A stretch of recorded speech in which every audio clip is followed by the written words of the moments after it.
Jali, Sundays at 9 a.m. only on the SABC News channel.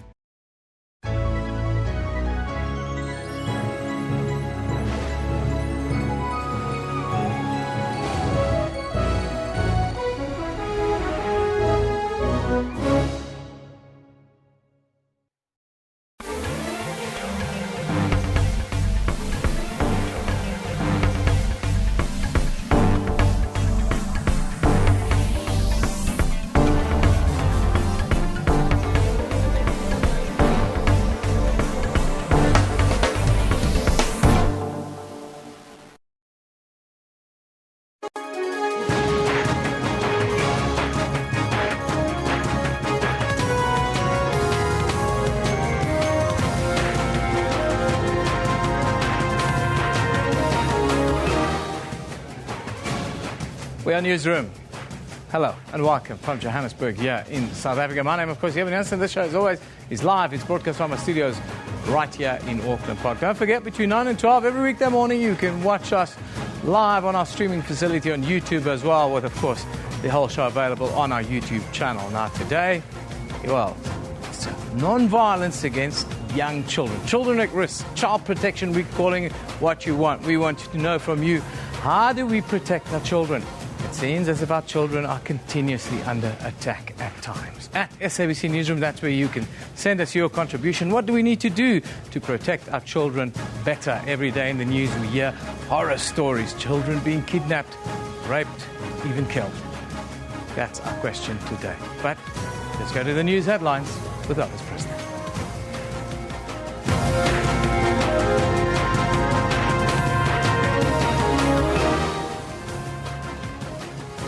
President Jacob Zuma will lead the national commemoration for International Children's Day in Pretoria today. More than 300 South African firefighters will start tackling wildfires in the Canadian wilderness today. Their deployment is the biggest ever outside of the South African military when assisting a foreign country. And State Security Minister David Mashlobo says that the interministerial team in Vuwani has made significant progress in ensuring that normalcy is slowly restored in Vuwani. Now, those are all your headlines, but before we get to the news, let's find out from Kendall Makamate what's happening on the sports front. A very good morning to you. Gentlemen, a very good morning to you. What a big news morning we've got. Also in the sports, there's quite a lot happening there, and that's exactly what I'm going to say. Good morning to you, and this is what we've got for you in the sports today. Bafana make their way to West Africa to face Gambia in a last-ditch attempt to qualify for AFCON 2017. And world champion team Germany hard at training as it gears up for Euro 2016. All this is tennis players up in arms, criticizing organizers as yet another day of rain disrupts the French Open. Now, with all of that said, that's what we're going to be showing you at about 10:20 or so. But for now, it's back to the main desk for the news. Thank you, Kendall. Let's now take a look at our top story this morning. Now, for many young victims, the wheels of justice grind painfully slow. The rape case of a 9-year-old in Komazi in Mpumalanga has been dragging on for 3 years. It has been postponed 18 times. Our reporter, Gillian Pillay, and cameraman Richard Mamatela filed this exclusive report. Komazi, a deep rural village bordering Mozambique. But beneath the tranquility, traumatized lives. Life goes on for this 9-year-old. 3 years ago, she and a friend were allegedly raped by an elderly neighbor. The girls claim he threatened to kill them if they told anyone. He grabbed them, covered their mouths, and took them to his bedroom. He first raped my daughter, and then her friend. It's disturbing. We are neighbors. I have to see this man every day. The law says an accused cannot be released on bail if he or she poses a danger to the victim. In this case, the alleged perpetrator is a neighbor of one of the minors. She inevitably sees him from time to time. Even if he does not pose a physical threat, It's secondary victimization and trauma for the minor. The other minor had to undergo several operations. She was allegedly raped before. Her family has left the village. 18 postponements later, the matter is yet to go to trial. I lodged a complaint, but they said there is nothing they can do because there are hundreds of cases that are pending since 1999. Outstanding DNA reports, dysfunctional CCTV court cameras, the defense lawyer changed 5 times, just some of the reasons for the repeated delays. When a postponement happens for 18 times, who is questioning why is this postponement happening? Who is being taken to task when they say the CCTV cameras are not working? What is being done so that justice does not become justice delayed? It would be acceptable for a matter to be postponed 19 times. But you must recall the fact that those postponements were due to systematic challenges. The case is back in court on the 14th of June. Julian Pillay, SABC News, Nkomazi, near the border of Mozambique. Now, as we focus on Child Protection Week, the President will later today deliver the keynote address at that function and will go there live, so you have to stay tuned. But we're also asking you that very important question today, as it is Child Protection Day and Week. We're asking you, how do we protect our children in this country? Let me know what's on your mind. The Twitter handle is always open at SABC Newsroom. You can also like us on the Facebook page. By the way, if you like us there, you, yes you, become part and parcel of the informed on the Newsroom. Let's move on to other stories now. Life is expected to return to normality at Vuwani and surrounding areas from Monday next week. This was announced by the ministerial task team and the traditional leaders after a long and robust meeting. The task team met with King Tony Ramabulana and the affected traditional leaders. An urgent meeting requested by the King to resolve the Vuwani protests. Ministers, the King and chiefs are in agreement. Schooling and other services will resume on Monday next week.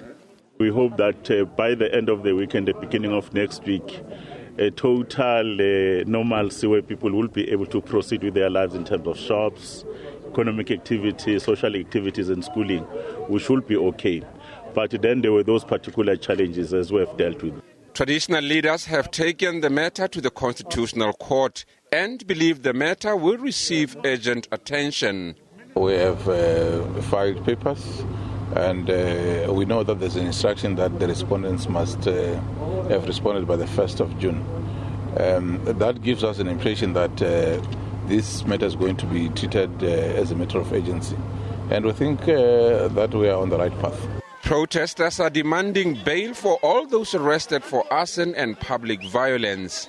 The processes of courts are completely independent. We cannot, as the executive, for example, interfere with court processes. The total shutdown saw more than 50,000 pupils stranded and 27 schools burnt and vandalized. Meanwhile, President Jacob Zuma has held a meeting with the Black Economic Empowerment Advisory Council members in Pretoria. The council takes forward the government's economic transformation agenda, as well as the National Development Plan, or the NDP. The meeting expressed satisfaction at the implementation of the BEE codes. However, they noted that fronting remains rife. All of the various processes for the implementation of the Amendment Act of 2013 are now pretty much in place, that the codes of good practice, the new codes and the architecture of the new codes is now in place.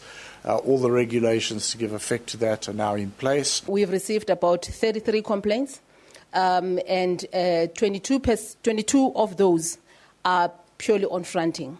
Our preliminary assessment of the complaints indicate that there is merit into these complaints, and but because our investigations are confidential, up until a finding is made and a report is issued, we will not be in a position to share with yourselves who are the parties, what is happening, and so forth. Now, more than 300 South African firefighters will restart battling fires in the Canadian wilderness from today. The team arrived in the North American country earlier this week. Now, suspending the last 2 days, preparing in camps, teams of firefighters will be deployed alongside the Canadian counterparts. Now, they spent the last 2 days doing a variety of acclimatization exercises, with many still feeling the effects of jet lag. Now, the volunteers, including about 60 women, had just landed at Edmonton International Airport. That's close to where the wildfire destroyed parts of Fort McMurray in Alberta. Now, it continues to burn out of control. More than 2,000 firefighters have been dispatched to the remote northern oil sands region, an area that holds the world's largest or third largest oil reserve, to keep the flames at bay. They've been assisted by 88 helicopters, 256 pieces of heavy equipment and 25 air tankers. And all we can say, good luck to our firefighters out there in Canada, and all the best to them. Now, you remember, this is a big story, especially for South Africa, the first of its kind of an African country assisting the West. What do you make of that? You can also let us know about that on the Facebook page. The SABC has awarded 60 contracts to producers, aspiring filmmakers and fresh talent. Now, this in a bid to revamp its television channels with more local content and thereby empowering young people with skills and jobs. A new generation of producers and storytellers given a platform to tap local talent. Some need no introduction, others newcomers on the scene. I represent what the SABC stands for today is, no matter what your past may be or what your experiences could be, you are still a person and the SABC still has space for you. To be developed as a new talent is an extremely exciting thing. I never thought I would come here. From July, television channels will be expected to implement 90% local content. We are more excited that we are now moving on to the next level, of which we are now saying to the producers out there that we have arrived. We've formed our own production companies and we are doing Operation Tatazonke at SABC. The SABC is spending 600 million rand on local content this financial year. Lopang Alamo, SABC News, Johannesburg. Now, that's your news for now, but we continue with a very important story that's happening right here on our doorstep in South Africa, and that is in relation to rhinos. It's over to Evan. Thanks, Avasela, again.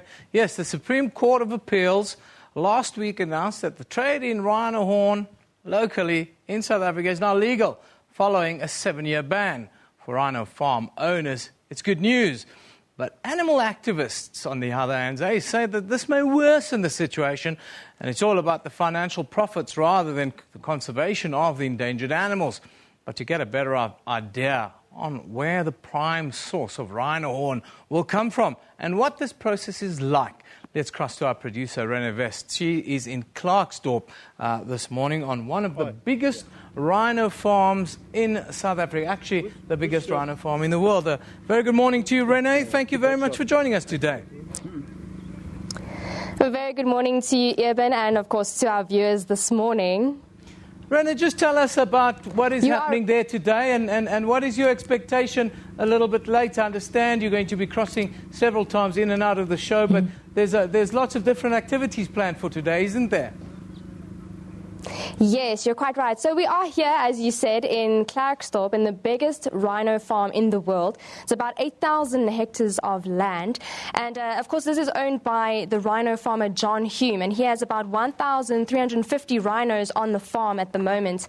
Now, we've been up since before the crack of dawn this morning. Teams have been preparing for the rhino dehorning today. Of course, this has been taking place from about 8 o'clock this morning. I did witness them this morning a little bit earlier. The procedure is quite quick, and the rhino, I can assure the viewers that the rhino is not in any pain, and the procedure is very quick. So they're still busy with that currently, but we will give you a little bit more about that later.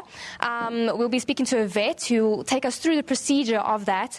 But that's what I can tell you for now. But maybe just to give you a little bit of background as to why we're here today. Last week, of course, the Supreme Court of Appeal decided to dismiss the claims by the Department of Environmental Affairs to ban the ban rhino horn trade. Now, of course, this was dismissed, and it is now legal to trade in rhino horn in South Africa and only in South Africa's borders. What do you think this ruling will mean for international trade in the sort of medium and longer term? Do you foresee a future where this will influence the international decision makers to start trading in horn?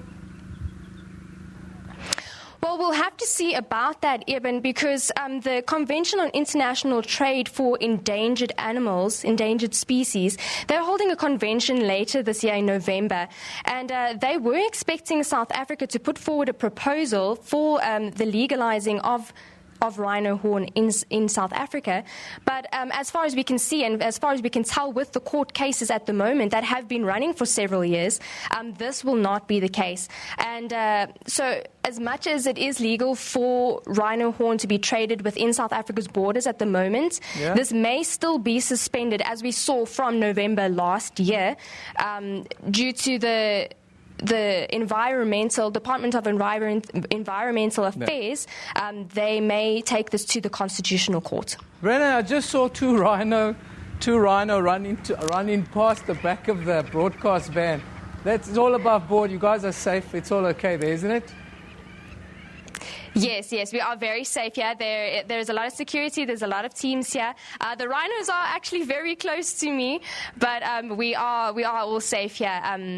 And we may be moving a little bit, moving around the farm a little bit later. You'll have to wait and see for that a bit later. Quickly tell us about. Give us the protagonists in the story. Of course, the rhino farmers are very happy. They say this is going to increase conservation. Those that are against it, and we'll have some of them a little bit later on the show to give us their point of view. They say that this could actually increase increase the market for rhino horn. Is that accurate?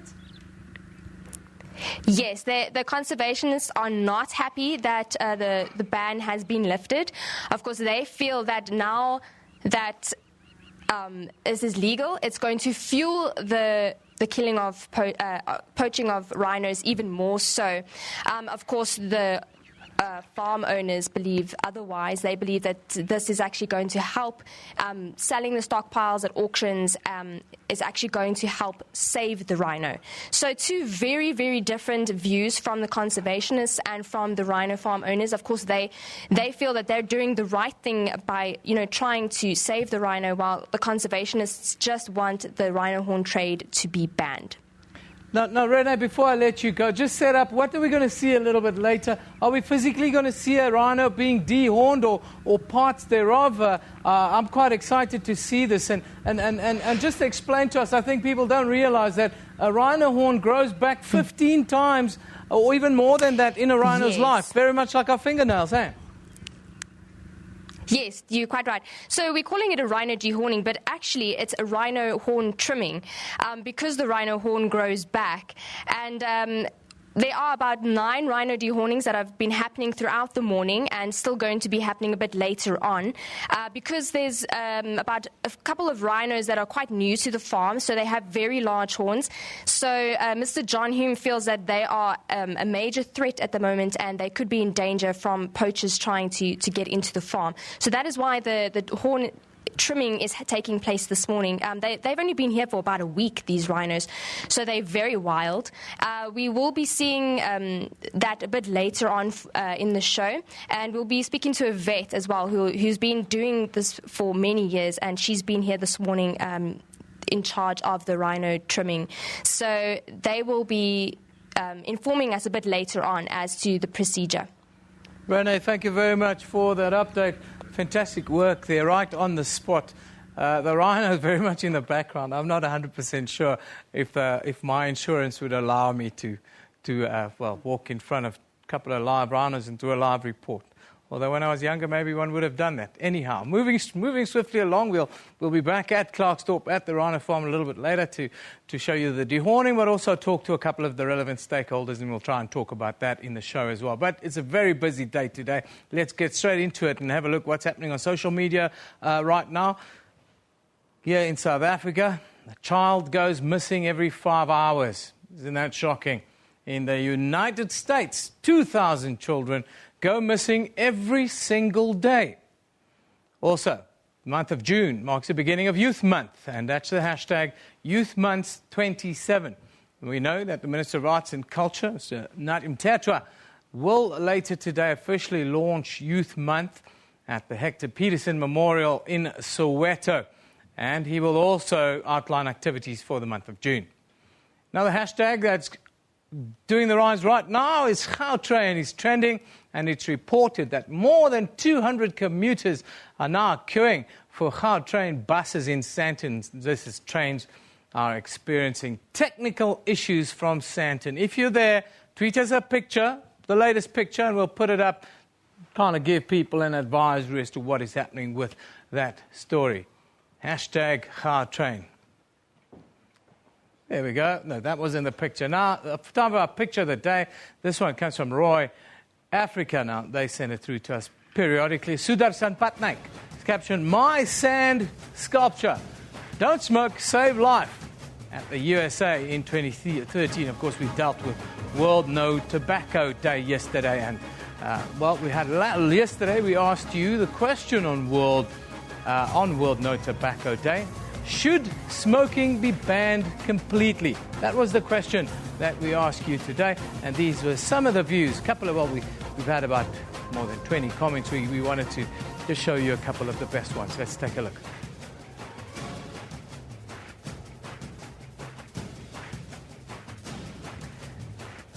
Lachasa says, "We all know 4,500 mortalities caused by cigarettes, but we should never abolish smoking. We should rather legalize dacha."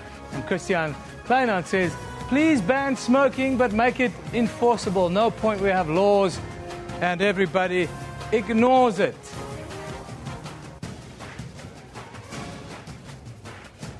Those are our questions. Well, those were the tweets that came into our live question yesterday on World No Smoking Day. Of course, today we have a different question. How do we protect our children? That's a question we're asking you today. How do we protect our children? Of course, today it's Child Protection Week this week. The President will be delivering the keynote address with regards to, Child Protection Week. And, of course, we've had some horrific stories in the news of late. But moving on, let's take a look at the front pages from around the world right now. We'll start this morning. We'll start with The Times. In Europe, reports that tens of thousands of American tourists were warned yesterday that they're at risk of terrorist attacks across Europe this summer, leading to fears that holidays will now be cancelled en masse.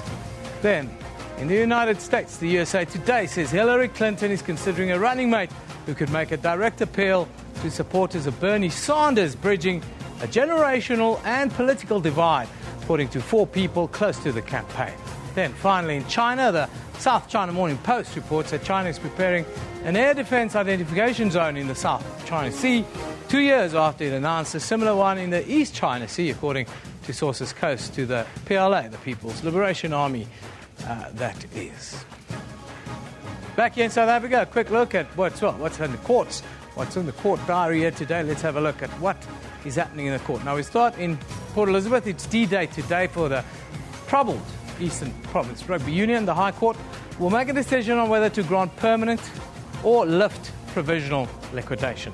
Also in Port Elizabeth, the bail application of businessman Christopher Panayiotou will commence today in the Magistrates Court there. This is Panayotou's third attempt to get bail, claiming that he has new information. In his application, he stated that his employees and state witness Lutando Siole initiated the plot to have his wife, Jade, abducted and killed last year in April. Last week, the state also read out an emotional letter to the court with Jade penned 7 months before she was killed.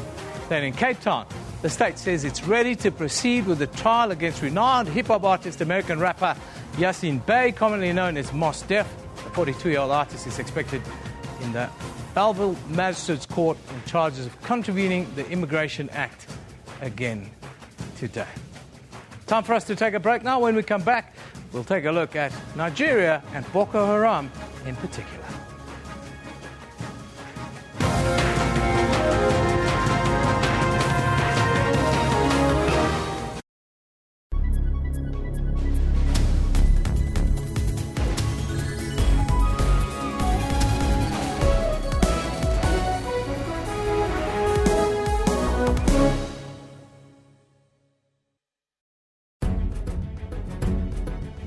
Did you go to heaven? Kelvin is the one who created all this. What are you fighting over? Us?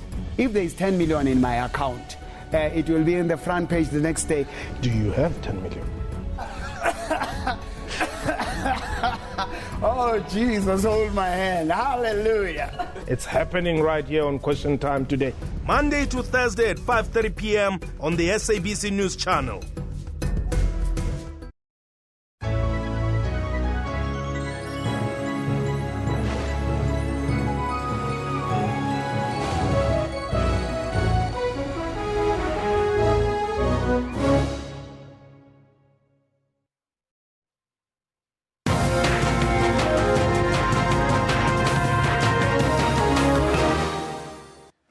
Now, Boko Haram caught the world's attention after it kidnapped more than 200 girls from the northern Nigerian town of Chibok in April 2014.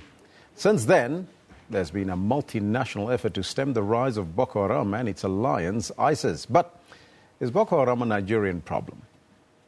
Now, for more on this, we are joined by Dr. Usman Bugaji, who is the keynote speaker at the Afro-Middle East Center on this topic at the University of Johannesburg. A very good morning to you, Doctor, and welcome. Thank you very much.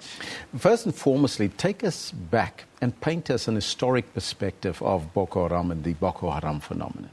Well, the Boko Haram phenomenon is essentially the revolt of young people against the Nigerian political economy. You have a long period of time of bad governance. There were no jobs, were no opportunities, and young people were, coming out of universities, polytechnics, and again, you have conflicts that have generated small arms, and therefore this is a recipe for violence on its own.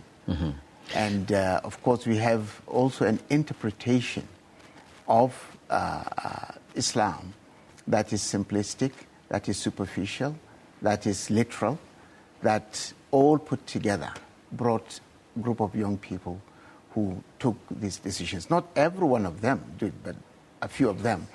And they fell into the hands of so many other people also waiting for these kind of opportunities. And they provided initially a kind of franchise under which so many other people, criminal elements, operated. But as they grow and they have not been contained by previous administration as they ought to, they now linked up with the international terror groups and they now started the kind of, mayhem and destruction, that took place in the last, which, like you rightly said, caught the world's attention after the Chibok girls' abduction. But of course, before that, so many other young men, young girls, have been abducted, before, and so much destruction had taken place. Did religion play a role in the rise of Boko Haram? Religion's role is basically it provided that framework for the discourse to mobilize and to be able to recruit gullible young people. But beyond that, it's not anything religious. In any case, there are non-Muslims, there are Christians among the members of Boko Haram. So it's not really a religious movement, but it's a movement that has used religion to communicate, used religion to mobilize, to recruit. But when you look at their own operations, there is nothing religious about it. There is not religious about the things that they do. This is pure crime. The establishment of the caliphate, how does that impact on the Nigerian psyche or the communities that's living in the area? Well, the caliphate was a historical phenomenon. It's a pre-colonial phenomena. I mean, about 200 years ago, the Sokoto Caliphate was established. But even before then, the Borno Empire was very much a caliphate in itself. It's about 1,000 years old at the moment. Now, this has provided deep religious and cultural, Islamic cultural roots, for those societies. And what has happened recently is actually an aberration. It's a departure from those values that were established by these caliphates, because this is a new interpretation of Islam. These caliphates were basically Sufi in their orientation. They were more accommodating. But this new interpretation that is often called the Salafi, tends to exclude, tends to become very literal, tends to ignore so many other things. And it is these kind of ideas that actually lend a helping hand to an already very explosive situation. You have large number of young people. Nigeria has about 65% of its population, young people, and this population is getting to 200. So imagine over 100 million young people without jobs, without hope for anything, just lying idle with no idea of what to do, where to go. And then you have small arms, available. You have, and remember, there is a whole corridor now, from Libya down to Lake Chad, of large ungoverned spaces, where states, of Mali, Niger, of course Libya, are too weak to govern or to supervise, those spaces. So it's a corridor of very criminal elements, trade in illicit arms, and so many other things. So all these are factors that put together that brought this tragedy. In my introduction, I asked the question, is Boko Haram only a Nigerian problem? Boko Haram undoubtedly started in Nigeria, but it's an African problem, and to the extent of globalization, it's a world problem. Is President Buhari capable to deal with this particular onslaught? President Buhari has shown that he has the political will, and he has mobilized the neighboring countries of Niger, Chad, and Cameroon, and they have formed a multi-national force to deal with it, and he has been able to bring in the international community, and he has, since this last 1 year, done very, very well in dealing with the military aspect of Boko Haram. But remember, the military is only the first step, but there are so many other things. You have over 2 million refugees that needs to be rehabilitated. You have trauma that has been associated with this that needs to be done. You have to look forward and create a new economy that will be able to address, the problems of these young people. You have to even go back to the curriculum itself, so that you can now realign the curriculum to become much more accommodative, much more developmental in outlook, and one that can actually be in line with the sustainable development goals, of this President Buhari deal with the Boko Haram phenomenon, or if he does not, how does that implicate or impact on the Nigerian politics for the future? Well, already he's doing so. He's already doing well, but of course he has to sustain it. Yes. Now, if he does well like he has started, then it means that a new page, for Nigeria is going to be open, and the neighboring countries are also going to benefit, because we'll all be benefiting from the peace that is going to come with it, and hopefully development will follow. If, God forbid, he fails to do so, then it means that his development delayed and more tragedies are going to be seen. But I don't think that's going to happen for now. I asked our political analyst a little bit earlier in Nigeria if that is a possibility that Boko Haram can be defeated. What is your take on that? I'm confident it will be defeated. I'm confident it will be. What happened previously, clearly in the previous administration, there was no political will to deal with it. Now the will is there, and you can see the difference within just 1 year. The territories that they were holding have all now been recaptured again, and rehabilitation and repatriation of refugees has already started. It's going to be a long process, and it's going to cost quite a lot of money in these very hard times. But I think it will be defeated. My hope is that we will not have a repeat of it, but to do that, we have to make sure that we address the trauma, we address the long-term issues of curriculum reform that will now ensure that the minds of these young people are properly tuned, to development. Will the girls from Chibok ever be found? 2 have already been found, so this gives us a lot of hope that the rest also will be found. Doctor, thank you so much for your time and joining us here in studio. That was Dr. Usman Bogaji. Now, he is the keynote speaker at the University of Johannesburg for the Afro-Middle East Center on that particular topic, and we'll continue with that discussion throughout the morning, so stay tuned. It's over to Eben for comments of the day. Yeah, before we get there, we've, of course, asked you a question today. Well, it is Child Protection Week here in South Africa, and we celebrate International Child Protection Day. Now, we ask of you, how do we protect our children?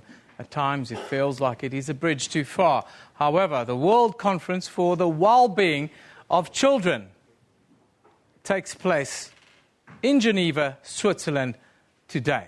Now, June 1 is proclaimed to be International Children's Day since 1925 to draw attention to children's issues. At SABC Newsroom is where you can send us your contributions. Let's have a look at, what's been said on social media with regards to this day thus far. Zanele Madiba says, children are the future. May we love and nurture them daily. Talking about today, International Children's Day. Evelina says, happy International Children's Day to all kids out there. May you be safe, healthy and happy. And this one from Tobit Clary. It's easier to build a strong and disciplined child than to repair a broken man. What a piece of absolute truth that is.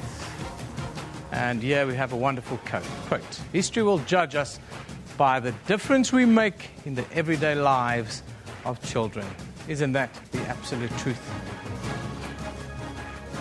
That's on social media. At SABC Newsroom is where you can continue sending us your contributions. We're going to take a short commercial break. When we come back, we'll be in Nigeria to talk about the Boko Haram phenomenon. Don't go away.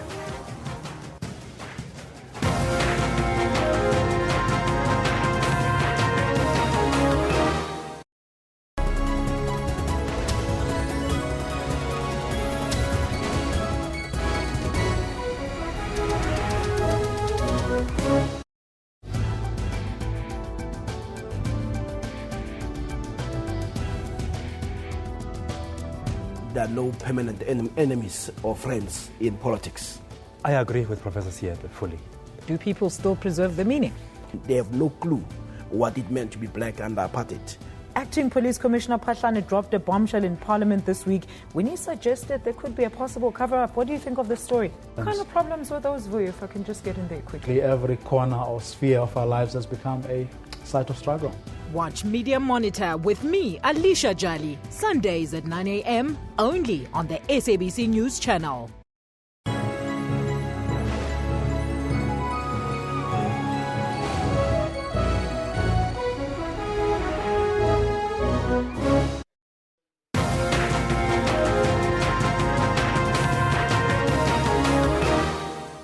Welcome back. You're at Newsroom on SABC News. Now, Niger's government arrested scores of Boko Haram militants and will hand them over to the International Criminal Court for trial.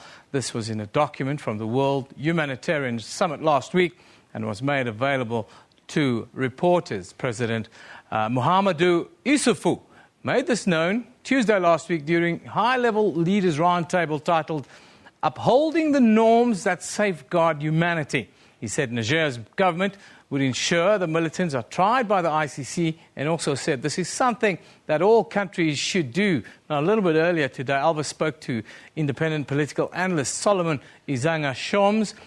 He's in Abuja, Nigeria, and he started off by asking if the militants have now been handed over to the ICC. This is just a recent statement by the Nigerian president. And as you know, Niger is one of the about 4 other African countries around Nigeria, bordering Nigeria, And Niger is bordering Nigeria to the north. There is Chad, there's Cameroon, and there's also Benin. They are all together. They have a multinational joint forces that are fighting Boko Haram. Now, a lot of Nigerians have actually been recruited to be part of Boko Haram, and Boko Haram does go into Niger, to cause havoc and to, go into villages, destroy properties, take over people and kidnap people. And over 100,000 Nigerians have been displaced due to this war. So I totally understand his perspective on handling this Boko Haram terrorists to the International Criminal Court. This is just a part of fulfilling the Geneva Convention agreement and also the Rome Status agreement. But would that go down well with Nigeria? That is the big question. I feel the Nigerian authorities who have been fighting Boko Haram also from this side of the geography have been doing their best. And the Boko Haram terrorists that have been captured, you need to extract information from them, locally in Africa before you take them over. So I guess this might just cause a bit of a problem with Nigeria, with Nigerian, authorities. Now, the Nigerian president, Muhammadu Buhari, has been accused of exaggerating the military success in the fight against Boko Haram. Is that the case? I don't think that is the case from the president's perspective. I would want to believe that he gets to feed the public the information he gets from the Nigerian military. I do think that the Nigerian military does, kind of like use statistics and figures that are not accurate sometimes in exaggerating their success, because they know the general public is expectant and of results. When it comes to the number of terrorists that have been arrested, when it comes to the number of villages and towns that have been taken over by the Nigerian military, when it comes to the number of girls, you remember the girls, the Chibok girls, how many of them, the numbers that have been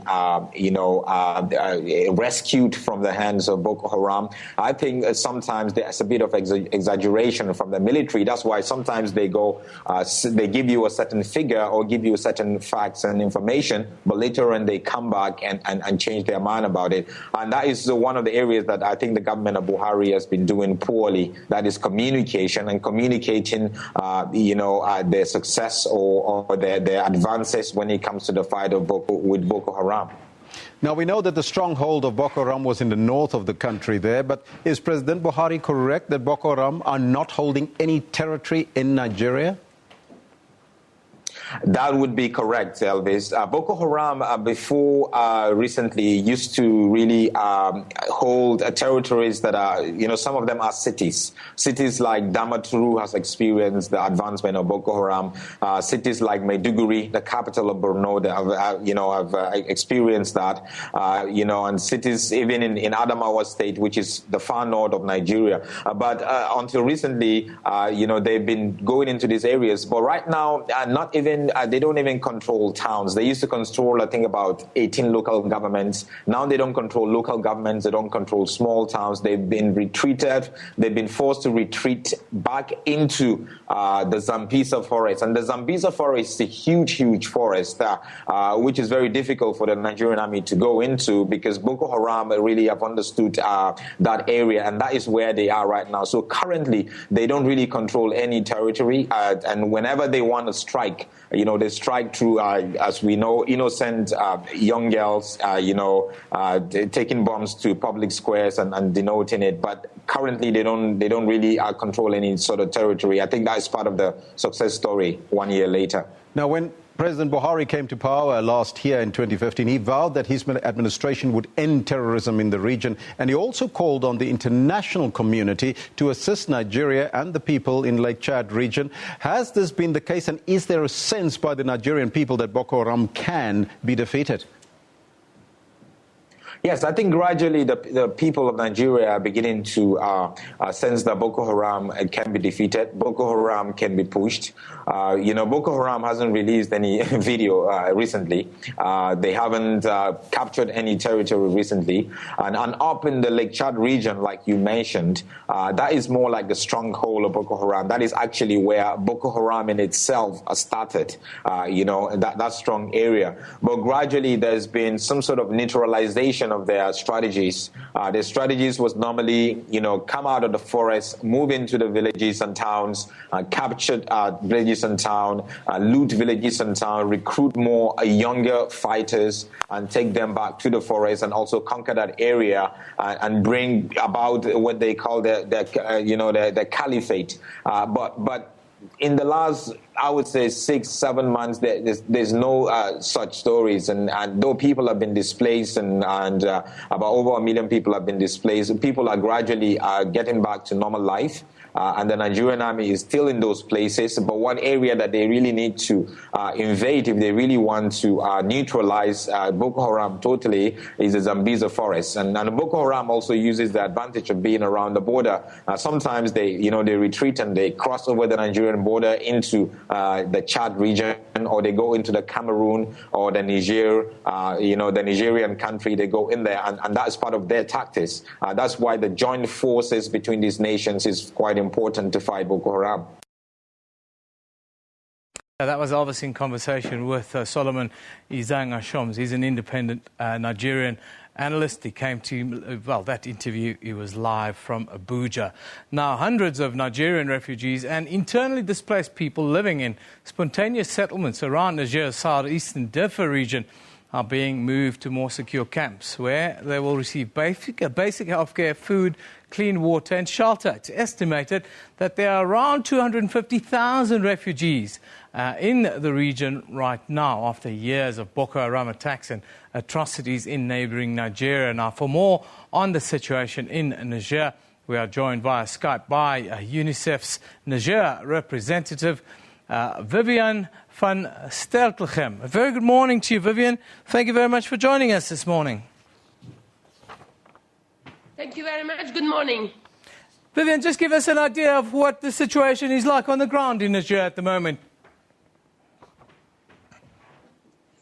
Okay, yeah. So as you just mentioned, there are about 210,000 people who are either refugees or either displaced. Actually, the number of refugees is estimated at about 65,000 right now. So we have much more people who are displaced inside of Niger. And actually, we have two kind of categories of displacement. We have people who are displaced after their village is attacked, and we have people who displace themselves in a kind of a preventative way. It's a very young population in Niger, so when we say 210,000 people are displaced, we can assume that more than half of those are actually younger than 18 years of age, so they are children. And a lot of the population, the displaced population, is made up of women and children with tremendous needs in terms of social services.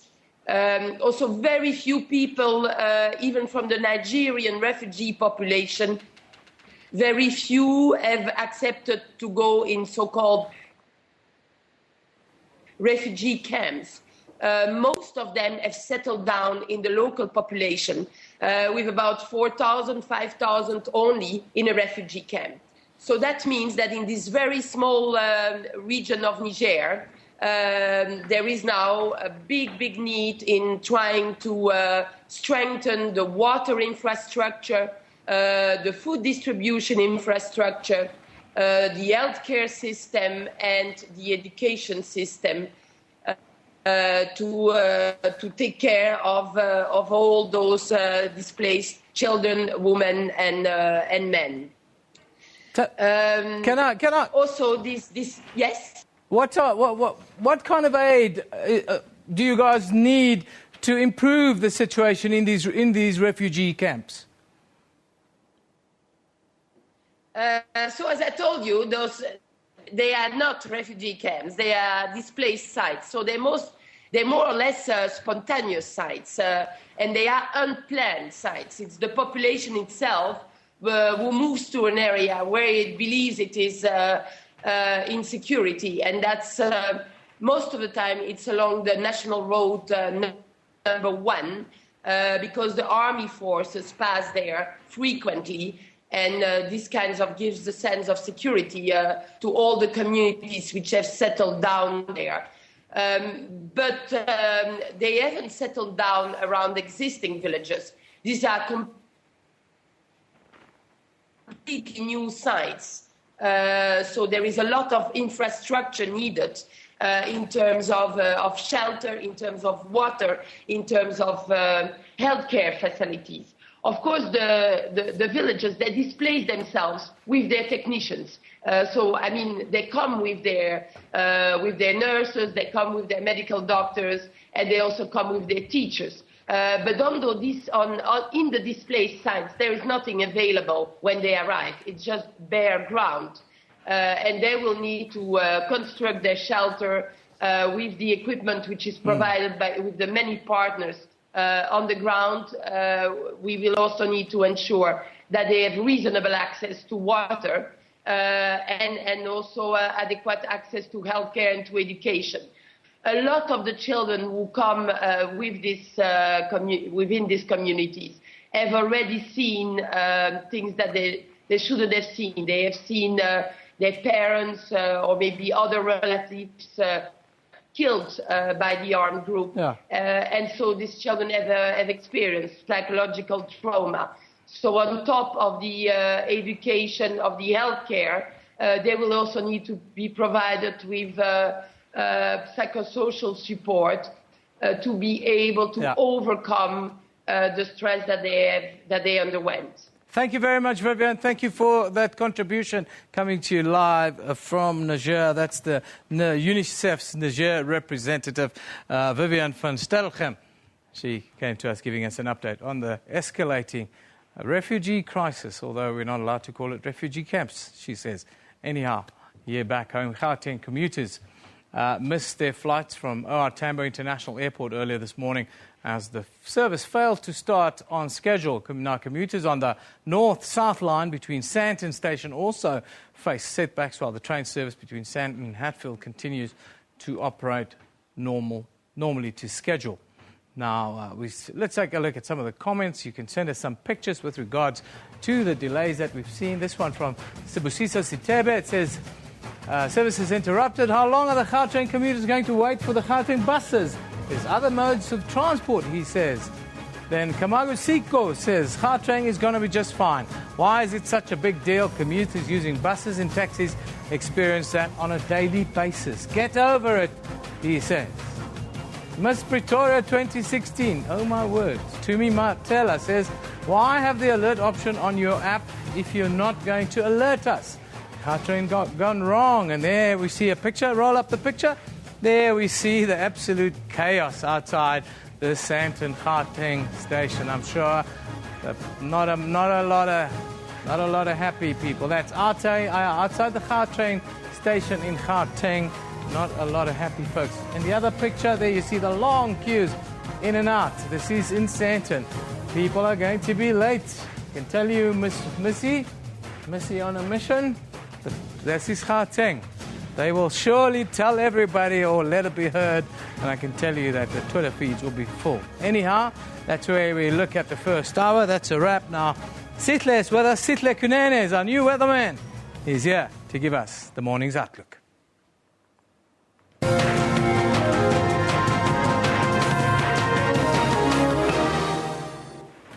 A very good morning to our viewers. Now it's time to take a look at your weather for today. Satellite image is showing us that over the central interior we still have some showers and thunder showers. Nothing much happening over the southern part except that small cold front that will be hitting Cape Town later on this week, bringing cooler conditions and also some isolated showers and thunder showers.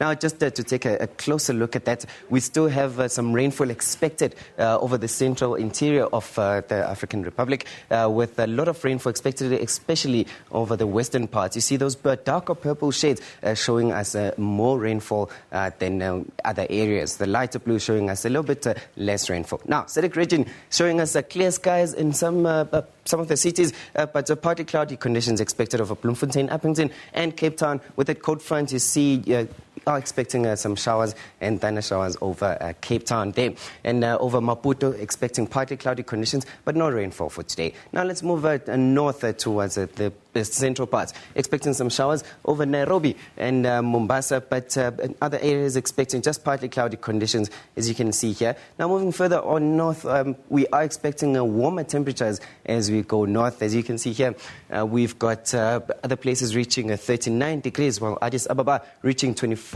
and other places even reaching 43 degrees Celsius for today. That is quite hot indeed. Now taking a look at the Middle East, it's still hot. No rainfall expected for today, just mainly clear skies, as you can see behind me on this lovely screen. Just clear skies with hot temperatures reaching 40 in some places. Cairo reaching 42, and Baghdad reaching 38. Looking at Dubai reaching a maximum of 36. Now for the northern parts of Africa, we're still expecting similar conditions. No rainfall expected, but just the sunny to partly cloudy conditions, especially over the northern parts. As you can see, it is very dry, so it normally doesn't rain at this time of day in those areas. You can see just some of the areas, we've got 34 and 23 with partly cloudy conditions over there. Now, the southern parts are sort of the West Africa. We do see that it is a bit greener, so we are expecting some rainfall. Usually it rains over there. Over the western parts, we do have some showers over there. But over the central parts, you've got Niamey at 44 degrees, Lagos at 31 degrees, while other places are reaching 42 degrees with cloudy conditions. That is for today. Now, taking a look at just the last part is the West Africa. We're expecting a lot of rainfall, especially over the western parts. As you can see there's a lot of rainfall expected over there, usually in excess of 50 millimeters. That's what you normally get with these massive convective clusters over the central parts of Africa. We are expecting also in Brazzaville and Kinshasa a maximum of 33 for both cities, with a lot of rainfall expected over there. While if you're going south towards Namibia, only expecting partly cloudy conditions, not a lot of rainfall. Now, just taking a look at this map, you see that, like I said, it is green, so it does rain at this time of the year. As the ITCZ moves north, it moves also with the rainfall and also those massive convective clusters. It can rain for the whole day in those parts of the country. And that's where I'll leave it for now. Stay tuned to Newsroom. Thank you.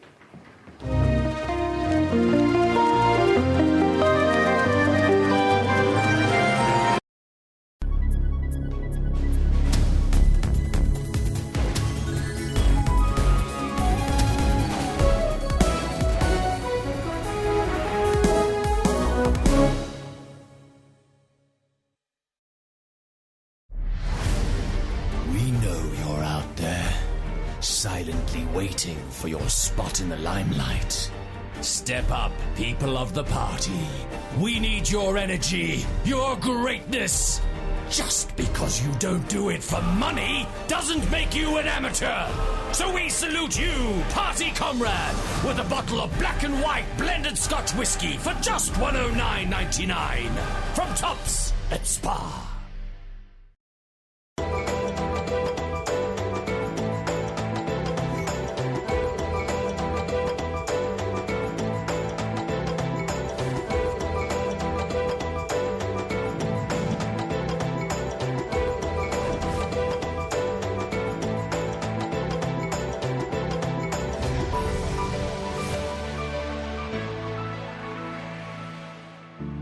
They say you can tell a nation's greatness by how it takes care of the old. How we look after those who looked after us for so long. Lend a helping hand to those who raised us up.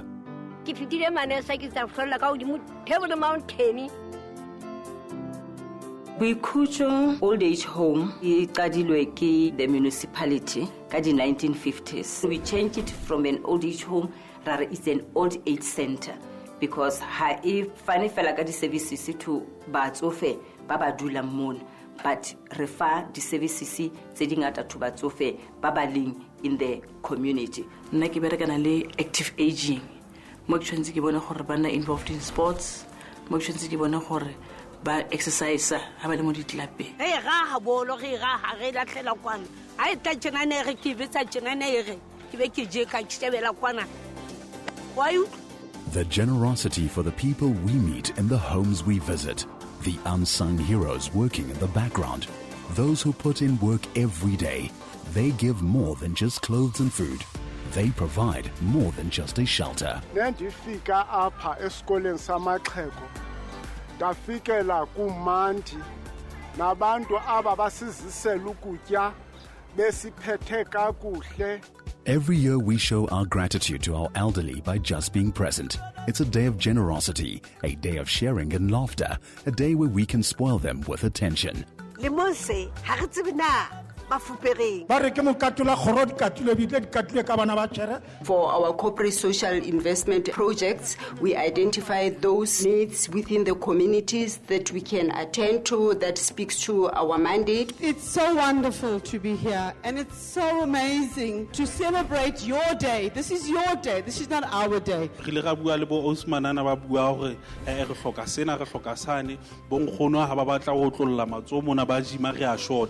Re di rekile diteng kaofela dintho tsena re batla ho bona seriti sa motho e mong le e mong se ntlafala mo re ka kenyang letsoho teng re tlo buela re khutla hape re kenya letsoho Ho SABC Foundation re lebogile haholo re le boikhutso le re file a very great start and it will ya a very long way. We salute those who give our elders their dignity back. SABC Foundation, inspiring greater possibilities.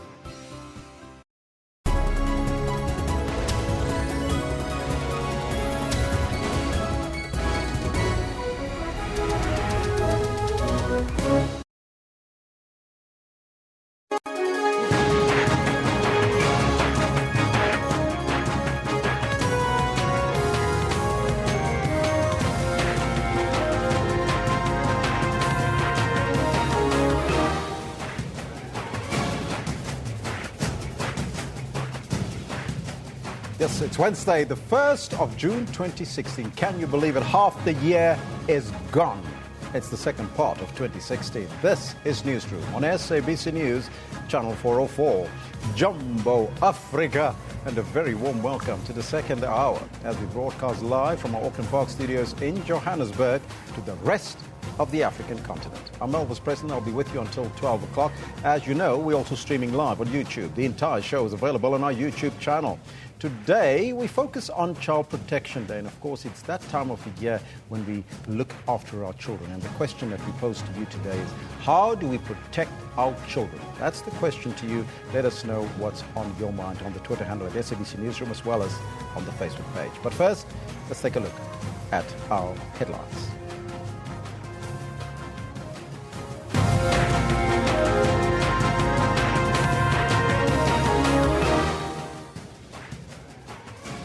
President Jacob Zuma will lead the national commemoration for International Children's Day in Pretoria today. More than 300 South African firefighters will start tackling wildfires in the Canadian wilderness today. Now, their deployment is the biggest ever outside of the South African military when assisting a foreign country.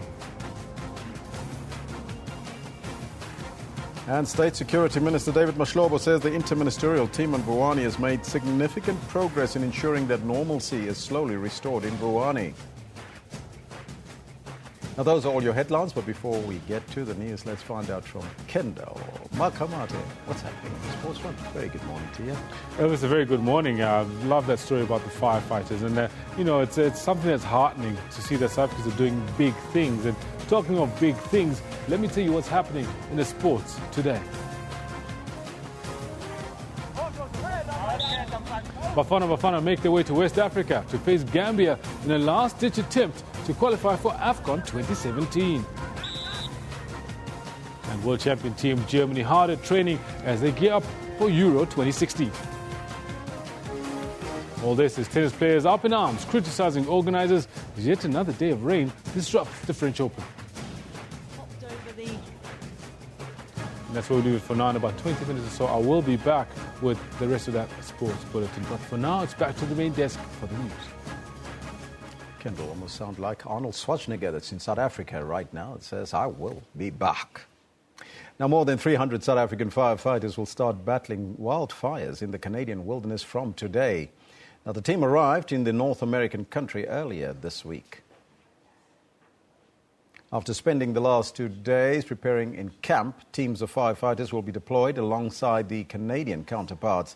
Now, they spend the last 2 days doing a variety of acclimatization exercises, with many still feeling the effects of jet lag. The volunteers, including about 60 women, had just landed at Edmonton International Airport. That's close to where the wildfire destroyed part of Fort McMurray in Alberta. Now, it continues to burn out of control. More than 2,000 firefighters have been dispatched to the remote northern oil sands region, an area that holds the world's third largest oil reserve, to keep the flames at bay. Now, they have been assisted by 88 helicopters, 256 pieces of heavy equipment and 25 air tankers. Now, all the best of luck to our firefighters. You can see them in training there on some of the pictures that has come through, and we'll keep you updated with their journey and how they assist Canada. Now, for many young victims, the wheels of justice grind painfully slow. The rape case of a 9-year-old in Nkomazi in Mpumalanga has been dragging on for 3 years. It has been postponed 18 times. Our reporter Gillian Pillay and cameraman Richard Mamatela filed this exclusive report.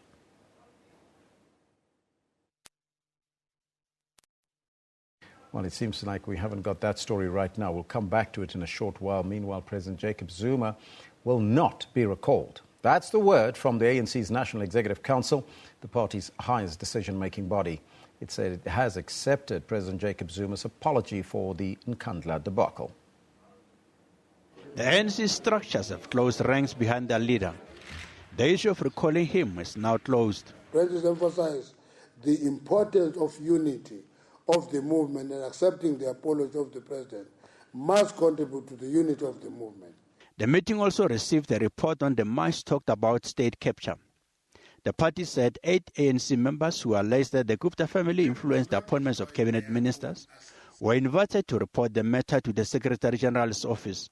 The allegations made were serious, they cannot be treated lightly, and many were under comprehensive investigation. The NEC has advised the comrades to formalize their complaints to institutions that deal with complaints of this nature. Only one of the 8 was willing to make a written submission, and the ANC did not force others to do so. When people say, no, we prefer an independent institution so that we can be protected, it's an option that people opted for. Mantashe also chastised a decision taken by the 4 major banks to cut ties with the Gupta family businesses. The capacity of the bank to close businesses at will without any obligation to disclose reasons. It's dangerous. It's too big a power given to institutions without an obligation to disclose. The ANC also welcomed the stability brought about by Finance Minister Pravin Gordhan to the country's economy. Montlenyane Dipoko, SABC News, Johannesburg. Lawyers for the injured and arrested Marikana miners and family members of the dead miners will today, for the first time, make submissions to the Class and Board of Inquiry in Pretoria. Both parties are of a strong view that they should have been invited when the proceedings kicked off earlier last month. They also believe the terms of reference of the commission covered more than what the 2 witnesses testified on. The board is investigating the fitness of the suspended National Police Commissioner Ria Piecha to hold office following the Marikana Commission's recommendations. The Socio-Economic Rights Institute, which represent the families of the deceased miners, says it wants to ensure Piecha is held accountable for her actions. Patricia Fasaki has been following the story for us, and she joins us now live from Pretoria for the latest. Patricia, very good morning to you. And can you tell us what we can expect today? Good morning, Elvis. Of course, the Clarkson Board of Inquiry is resuming today, as you have already mentioned in that introduction. But, of course, the highlight today is to see whether the request by the lawyers who, of course, are representing some of the injured, arrested miners and the miners who died at Marikana, whether they will get the opportunity to also make representations here at the Clarkson Board of Inquiry. And right now, I am joined by one of the lawyers who's representing the injured and, of course, arrested miners, and that is Andries Nkome. Good morning, Mr. Nkome, and thank you so much for joining us. If you can maybe just take us through what exactly is it that you guys will be demanding today? What we're seeking to intervene on is to state the truth in relation to what really transpired in Marikana. The kind of political pressure that was brought to bear on the National Police Commissioner, because that, as per our understanding on the record, states that the person that had been to blame for the political pressure had been Mr. Maleva Julius, whilst in actual fact it was put in front of the Farm Commission that was Nati Mteto, the National Police Minister, as well as the Deputy President of the country, Cyril Ramaphosa. All right. Now, of course, we saw, a lot of information that came out when the Clarkson board started last month, and only 2 witnesses were called. Were you satisfied with how? In actual fact, it's for that reason that we say not sufficient evidence had been led, such that the truth in relation to how the police commissioner's capabilities could not have been sufficient to fit in with a portfolio of a national police commissioner. So we're saying a lot more needed to have been said in front of this commission, and it was not. Do you feel that she alone should take the fall for what happened there? Look, we submitted in the Farm Commission that what sparked the massacre was a toxic collusion between state and capital. All that she was doing was that she was a conduit of information from the National Police Minister, Nati Mteto, as well as from the National Police, the Deputy President of the country, Cyril Ramaphosa. So we say that chain needs to follow and account for what really transpired in Marikana. Now, if you are granted permission to go ahead and make representations here at the Clarkson Board of Inquiry, will you be calling witnesses? How exactly are you planning to go about that?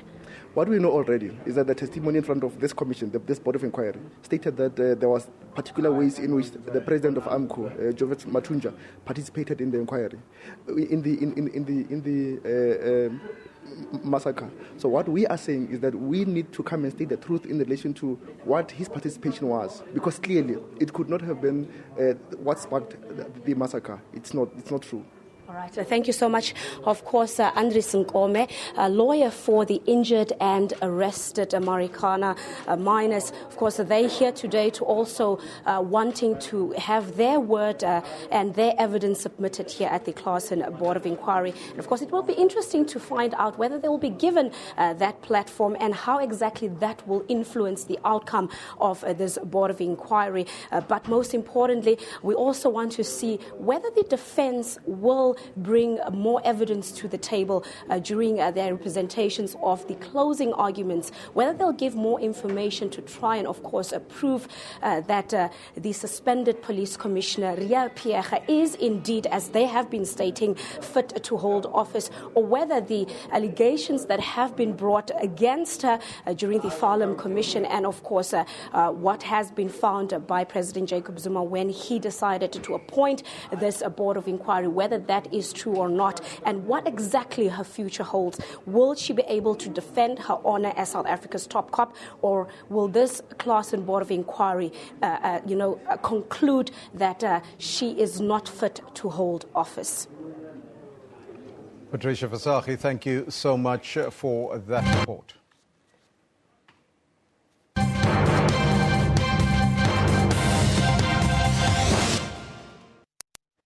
Just less than 48 hours left before the closing date for submitting party candidates list. The IEC has pleaded with political parties to submit their final lists for the upcoming municipal election. The IEC says there's been an increase in the number of independent candidates taking part in the upcoming elections. The submission of candidate lists is on Thursday. I want to urge all the political parties and those individuals who are intending to contest as independents to take advantage of this opportunity and make sure that they submit their details and submit them on time. The ruling party at its list conference over the weekend, finalizing its candidate list of those who will represent the party at local government level. And today, the Secretary General is upbeat. As the ANC, we are justifiably proud of this and the role of our people play in their development, truly advancing people's power. The EFF was not to be outdone. The party, which will be contesting local government elections for the first time, hopes to have representatives in all municipalities. EFF is contesting all the 4,392 wards in South Africa. That makes, if we include councillors and candidates, 9,300 candidates. We are contesting everywhere.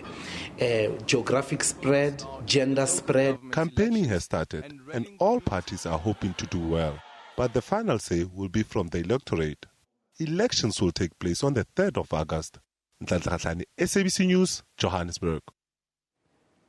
The African National Congress in Gauteng is in a last-minute push to fill the 100,000-seater F&B Stadium in Soweto on Saturday for its manifesto launch. Now, President Jacob Zuma is expected to attend. The province has been mending fences with the president, having accepted his Nkandla apology.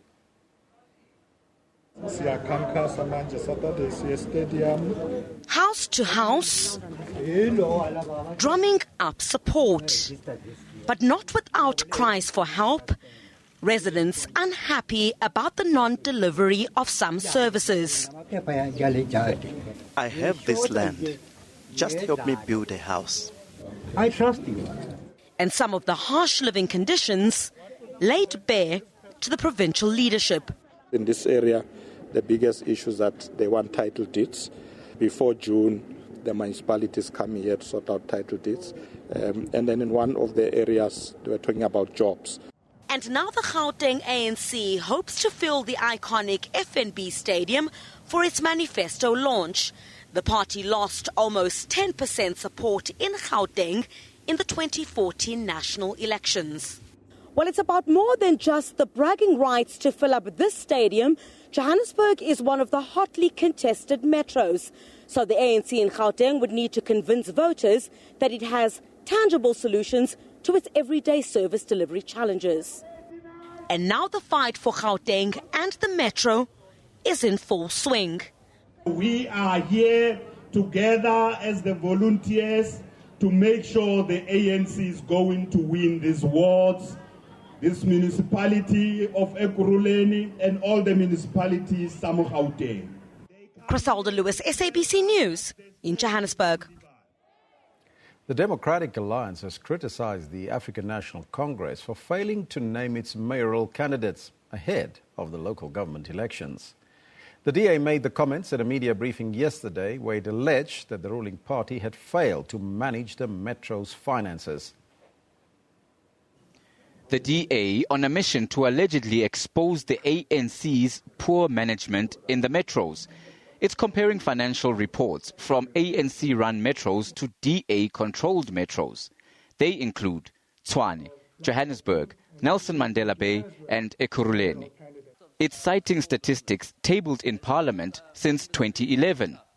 Considering the ANC's disastrous track record in governance in the following metros, Nelson Mandela Bay, Tshwane, Johannesburg and Ekurhuleni, it appears the ANC has not been confident enough to put candidates up who will have to defend their bad track record. Could it be that the ANC is afraid to defend its track record in governance? The ANC has rubbished those claims. I think with the election, it's becoming fashionable for opposition leaders to blame everything on the ANC. I'm sure even if there's no rain tomorrow, they'll say it's the ANC. So I think the issue, this comment of Mashaba, I didn't hear it, but if he said such thing, I think it's a most foolish thing to say. The outcome of this spat will only be resolved when voters make their mark at the polls in August. Dumalo Motlhaudi, SABC News, Johannesburg. Now, Auditor General Kimi Makwetu will be presenting a critical report on how South Africa's municipalities are performing in his audit report today. Last year, as you can recall, Makwetu pointed out a number of improvements in municipalities and municipal entities. However, there was still more work to be done. as 40 municipalities only achieved clean audits. For the latest update on this story, we now cross live to our reporter Aldrin Sampear in Pretoria. Aldrin, a very good morning to you and welcome. Can you tell us how is the mood prior to this very important municipal audit report?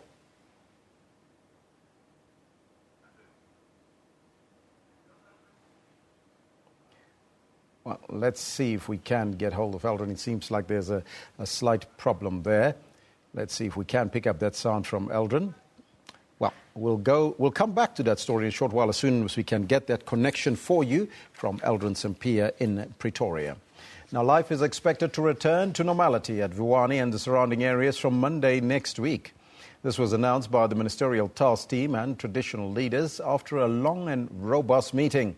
The task team met with King Tony Ramabulana and the affected traditional leaders. An urgent meeting requested by the King to resolve the Vuwani protests. Ministers, the King and chiefs are in agreement. Schooling and other services will resume on Monday next week. We hope that by the end of the week and the beginning of next week, a total normalcy where people will be able to proceed with their lives in terms of shops, economic activities, social activities and schooling, we should be okay. But then there were those particular challenges as we have dealt with. Traditional leaders have taken the matter to the Constitutional Court and believe the matter will receive urgent attention. We have filed papers and we know that there's an instruction that the respondents must have responded by the 1st of June. That gives us an impression that this matter is going to be treated as a matter of urgency. And we think that we are on the right path. Protesters are demanding bail for all those arrested for arson and public violence. The processes of courts are completely independent. We cannot, as the executive, for example, interfere with court processes. The total shutdown saw more than 50,000 pupils stranded and 27 schools burnt and vandalized. Let's go back to our story now of the Auditor General Kimi Makwetu, who will be presenting a critical report on how South Africa's municipalities are performing. The report is out today. Now, last year, Makwetu pointed out a number of improvements in municipalities and municipal entities. However, there was still more work to be done as only 40 municipalities achieved clean audits. For the latest update on the story, we now cross live to our reporter Aldrin Sampear in Pretoria. Aldrin, a very good morning to you and welcome. We tried a little bit early. Let's see if this works now. Can you tell us how is the mood prior to this important municipal audit? Well, indeed, you can say that again, that this is a critical report that the Auditor General will be releasing today, considering that it takes place in the year 2016 when we're about to go to the municipal elections. And of course, opposition parties will be zooming into the Auditor General's report as well as the ruling party.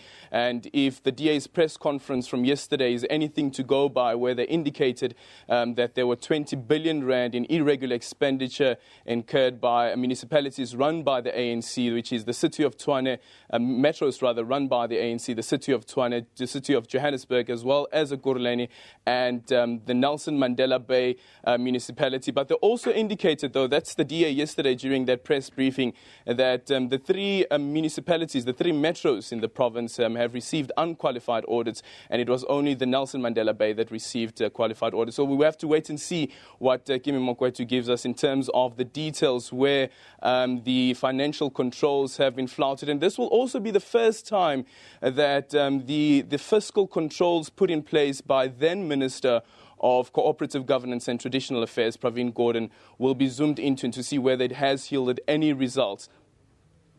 There has been some slight improvement in last year's audit results. Can we expect any further improvements, you think, or was that the mood that you're feeling there or not?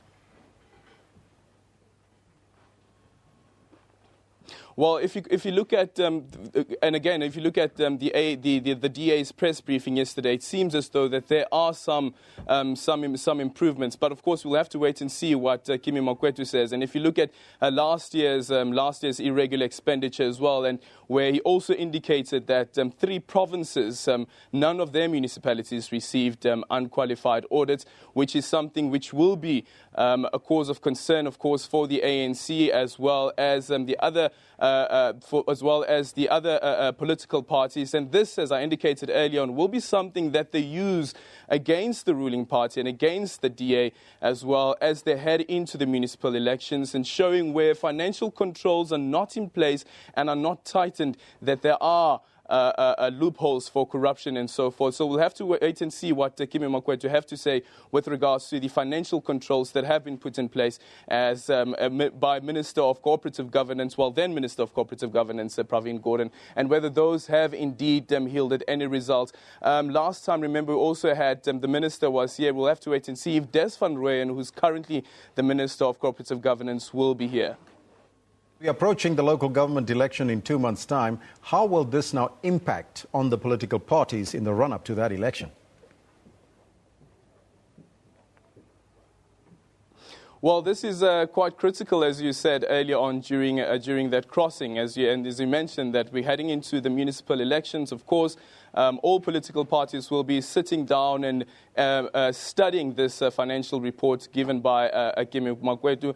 And of course, another issue that I think that will be asked here at this press briefing is whether the Auditor General has looked into allegations of money being used to fund political parties' campaigns. Remember that the Public Protector earlier this year also released a report looking into the financials of the Free State, where there were accusations that the Free State had used money just before the 2011 municipal elections for the ANC's campaign. The Public Protector did clear the province of any wrongdoing. However, she did indicate that there are some issues that need to be cleared when it comes to spending money and when it comes to programs that are launched by different provincial parties, by different provinces where the ANC seems to be benefiting. You know, also there's this issue around food parcels where you have the Minister of Social Development going around handing out food parcels, and the DA has, of course, raised the alarm there. And earlier this year as well, Helen Ziller also indicating or making the accusation that the ANC is using state funds to fund its election campaign. Aldrin, thank you so much for that update. That's our reporter Aldrin Sampear coming to us live from Pretoria, where the Auditor General will release his audit report today on municipalities. Well, we'll have to wait and see. Right now, Kendall Makamate is standing by with your sports news.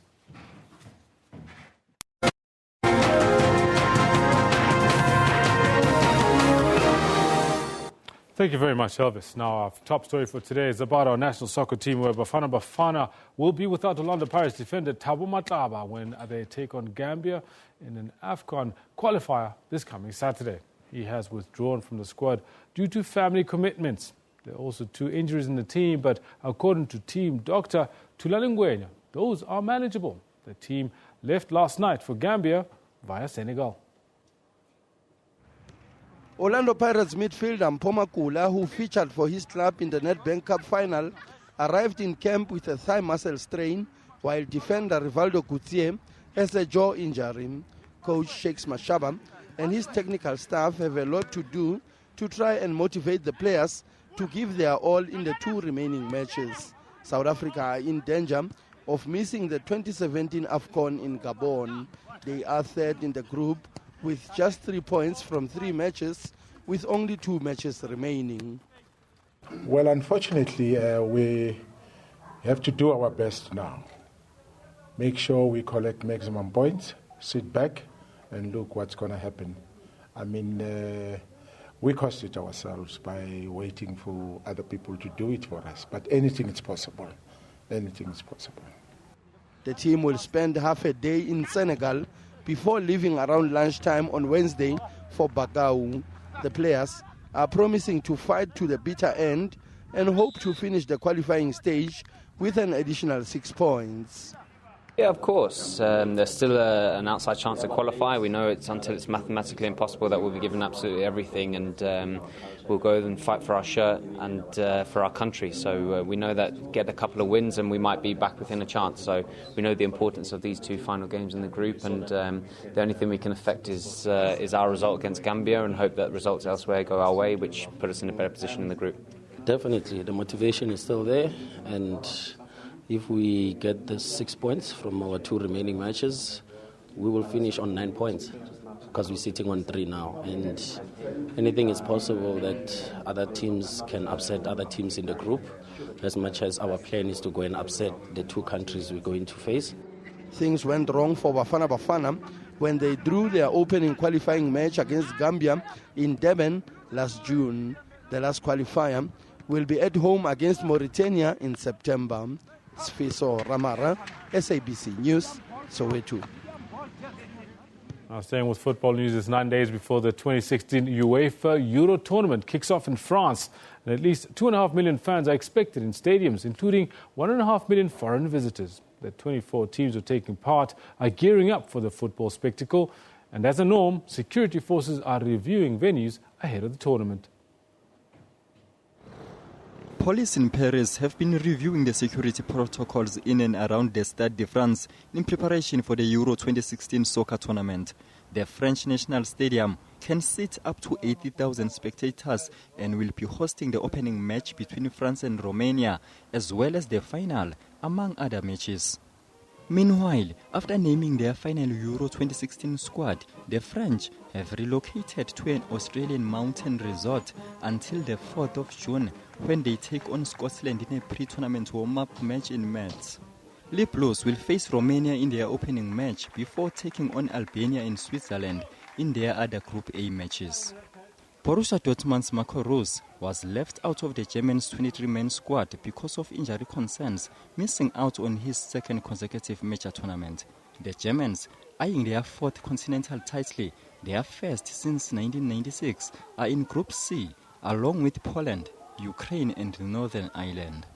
And just over 3 months after his English Premiership debut, 18-year-old Marcus Rashford is in Roy Hodgson's final 23-man England squad for the tournament. England are taking 5 forwards to the tournament, and they are Rashford, Harry Kane, Jamie Vardy, Wayne Rooney and Daniel Sturridge. Rashford became the youngest player to score on his England debut in a match against Australia last Friday. Mduduzi Ndlovu, SABC News.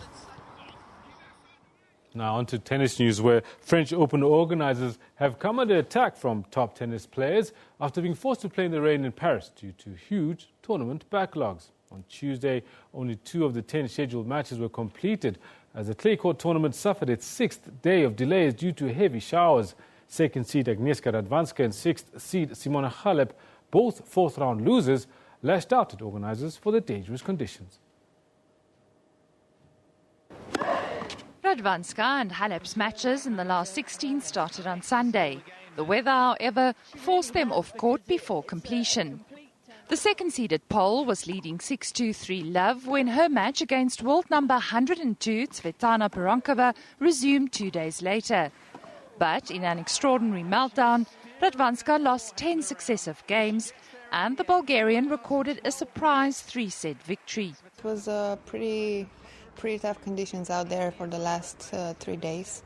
Obviously, great win for me. I'm really happy that I could have do it, especially when I was down set in 3 love. Halep was knocked out by former finalist Australian Samantha Stosur. She suffered a 6-7, 3-6 loss. The match between top-seeded Serb Novak Djokovic and Spaniard Roberto Bautista Agut was also affected. Djokovic tried to make light of the situation and entertained himself and the crowd while waiting for the rain to clear. He was eventually leading 4-1 in the 3rd with 1 set apiece when showers finally forced them off for the day. Belgian 12th seed David Goffin, however, made no secret of his frustration. He was fined early in his clash against Latvian Ernest Skalbis for hitting a ball into the crowd. The two left the court with Galbis leading 3 love. As organisers now play catch-up, former champions say only the strongest players will prevail. It's just a matter of physical and mental attrition. I think that's going to take a lot of strength to get through this tournament. That's part of the game. The fittest guy will win. Could be physically, mentally. Second-seeded Brit Andy Murray also played the waiting game.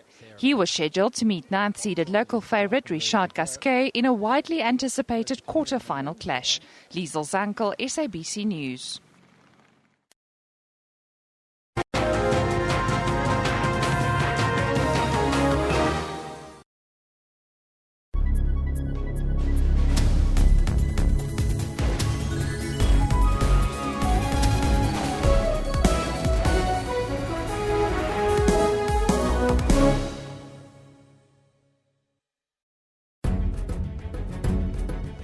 Did you go to heaven? Kelvin is the one who created all this. What are you fighting over? Us? If there is 10 million in my account, it will be in the front page the next day. Do you have 10 million? Oh, Jesus, hold my hand. Hallelujah. It's happening right here on Question Time today. Monday to Thursday at 5:30 p.m. on the SABC News channel.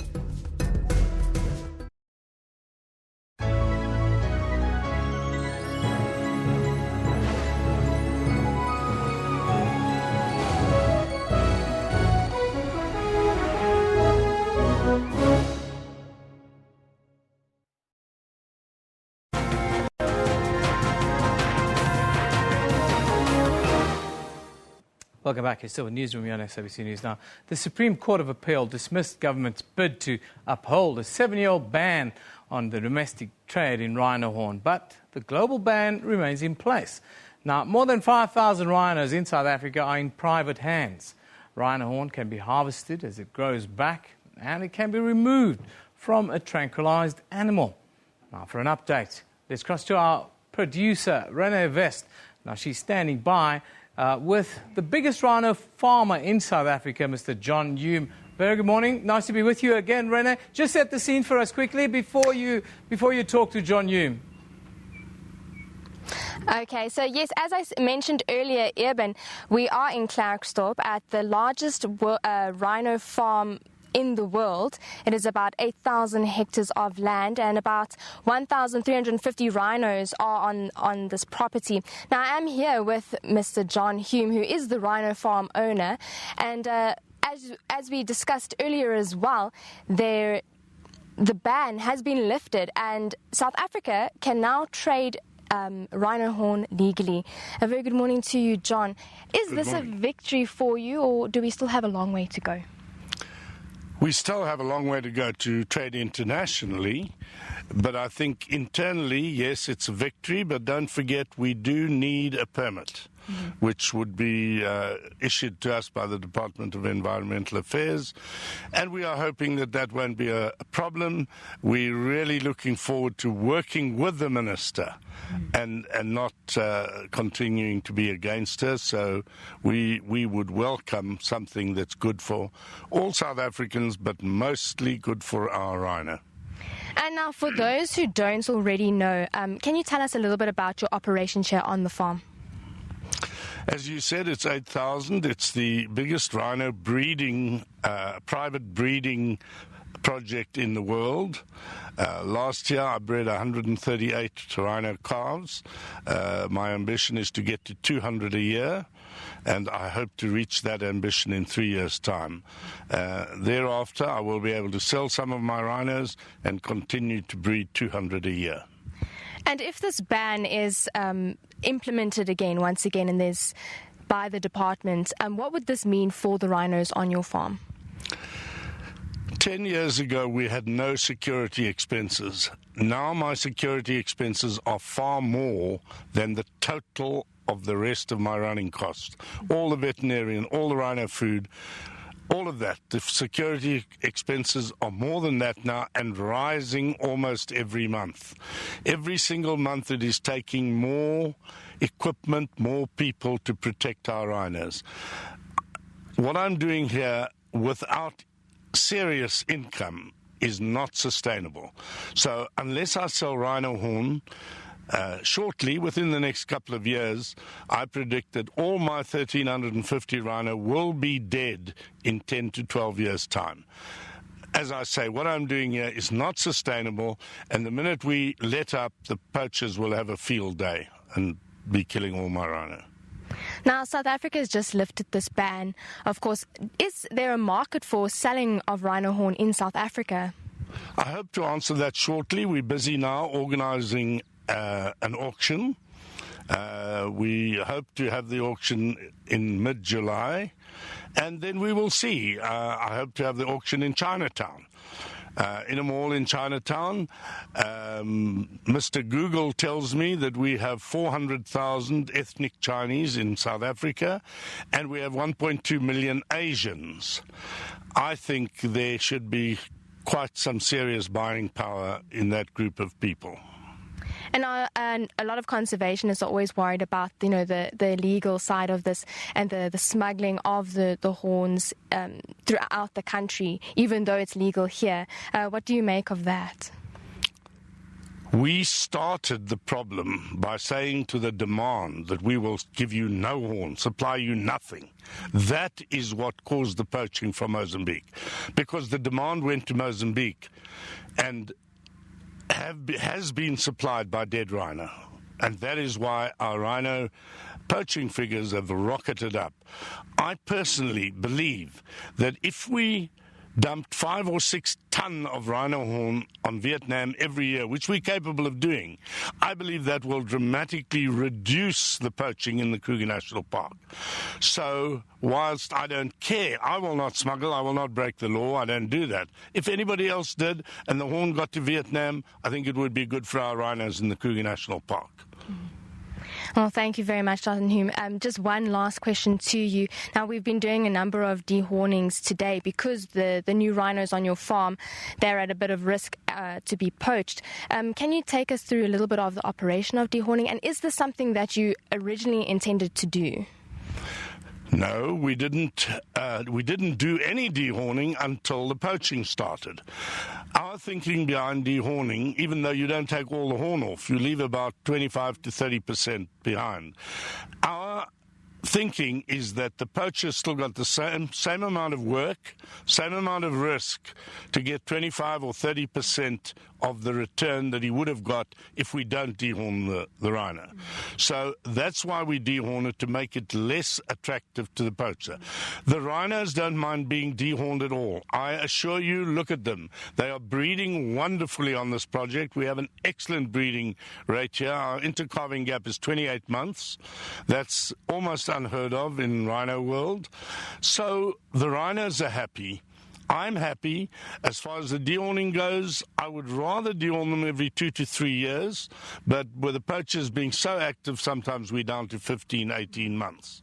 Before it's grown too long again, we rather take it off, simply to make it less attractive to the poachers. Well, I thank you very much. There you have it. Back to you in studio. That is John Hume himself, the rhino farm owner, who believes that dehorning will stop the poaching that we see. Thank you very much, Rhino. Rhino Vest coming to you live from Klerksdorp here in the northern parts of South Africa on the farm of rhino owner John Hume. He's got around 2,000 rhinos in his ken, and around 25% of all the rhino left in South Africa, that's around 20,000, are in the hands of private owners. Now, the latest research into rhino poaching suggests that legalizing the trade of rhino horns will in part lead to a decline in the unnecessary deaths of rhino in the country. When a rhino is dehorned in a responsible manner, it grows back to its original length within 2 years. Some researchers say South Africa trading in white rhino horn is a massive opportunity. The ban on rhino trading in South Africa has been lifted. This follows the Supreme Court of Appeal decision to dismiss government's bid to retain a ban on domestic trade in rhino horn. Now, joining us in studio is Alistair Stalker, the CEO of the Rhinos Foundation. Very good morning to you, Mr. Stalker. Thank you for joining us. Oh, good morning to you. What's your reaction to John Hume, who says, and the research points to it, that legalizing the trade will have a positive effect? Unfortunately, the Rhinos Foundation thinks the complete opposite of that. In terms of the trade, I think we do not understand the market completely in Vietnam. There are at least two different markets in Vietnam. There's the market where it's used in a medicinal way as a cancer cure, and as we all know, that is not the case. And then there's the market amongst the sort of richer people. The vanity market. Yes, the status market, which, again, we have no idea what the size of that could be or would be. So our take on it is that legalizing the trade would not stop the killing. There's too much money to be made in it.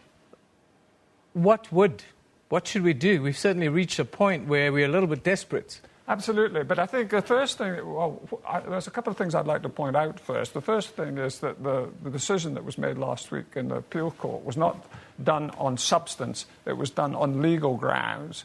And so even though domestic sales are now legal, international sales are still illegal in terms of the CITES Convention. And I think, as you're probably aware, the next CITES conference will be in Sandton at the end of September.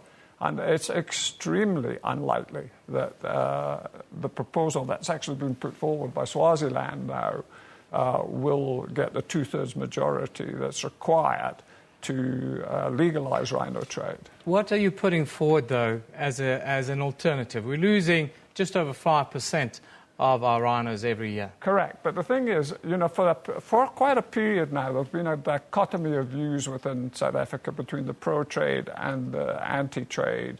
I think the Department of the Environmental Affairs and the Minister, Edna Malewa, they are now on the side of stopping trade or, in fact, stopping the demand. That is actually the only way that we can stop demand. And we have you said earlier that there's no way to stop this demand. No, you said it yourself. No, but the problem that we've had is that because South Africa has, in fact, been sitting on the fence, we've sent no clear message to the authorities in Vietnam in particular that South Africa is serious about stopping rhino trade. How do we make it less attractive to poachers, and how do we make it less attractive to the market?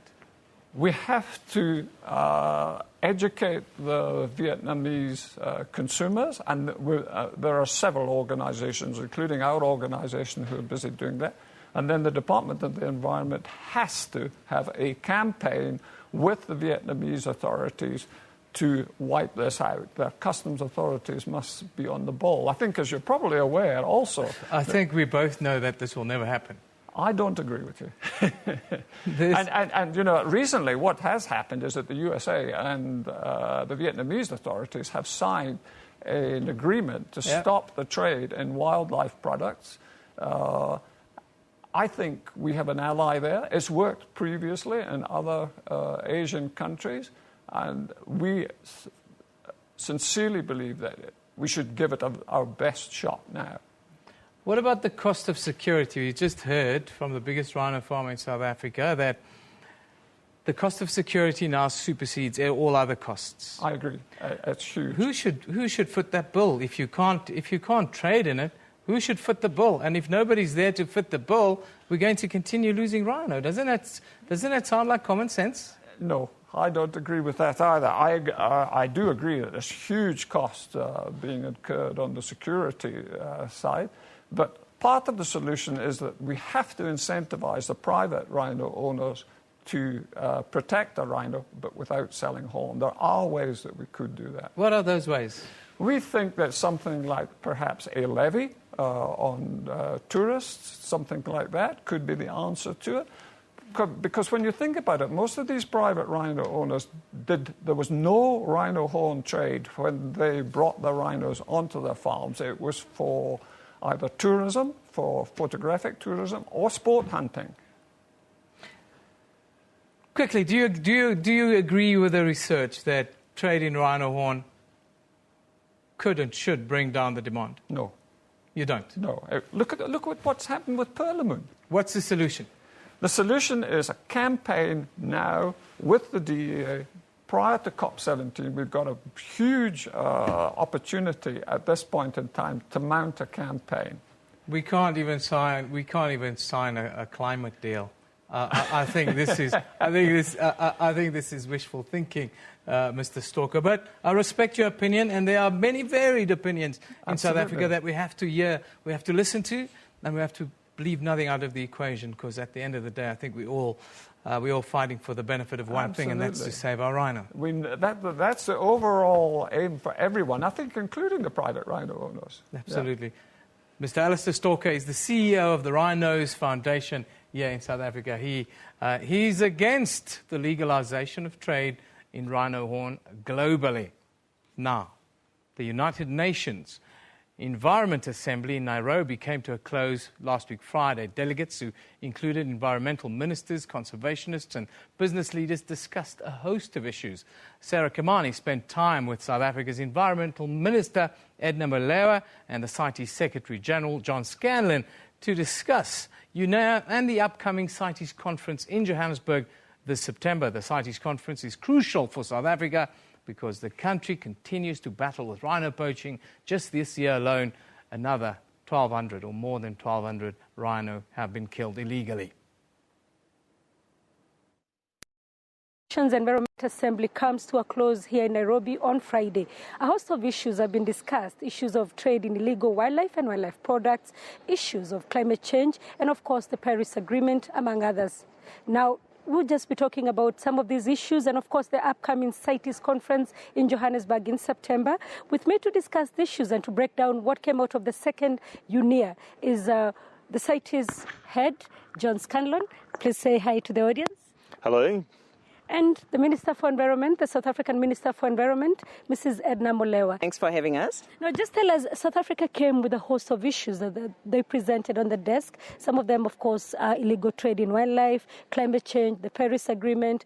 What for you was the main thing that you wanted to see come out of this meeting, and have you delivered for the people of South Africa? Well, we do think that with the close to 20 agenda items that were here, the resolutions that had to be agreed to, there are several that are quite important. And that, amongst others, is actually the issue of climate change. And in that regard, we do think that what had to be discussed here is not anything that's related to reversing what we agreed upon in Paris, but an implementation of Paris Agreement. And I think up to so far, there has been an agreement to that effect. We are moving forward with implementation. Second thing is the issue about the SDGs, Sustainable Development Goals. There was also just toing and froing, which finally came to an end. The SDGs issue is now being finally discussed. I think they are dotting the T's. If we are lucky, we'll have it. Probably not. It's one of the sticky issues, but it's just on one thing, really.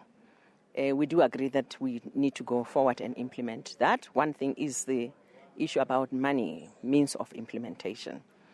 So there are very important things for us, amongst others being the wildlife crime, not only management, because we were here to discuss the criminal and criminality within our wildlife, that in the species of fishery, in the timber, in all that goes with it. And those are the items that we are going to be dealing with in Johannesburg at the CITES conference. The parties have agreed on those as well. There's been some compromises made, particularly from South Africa's point of view. And Africa, by the way, it's the issue of sustainable use of our natural resources.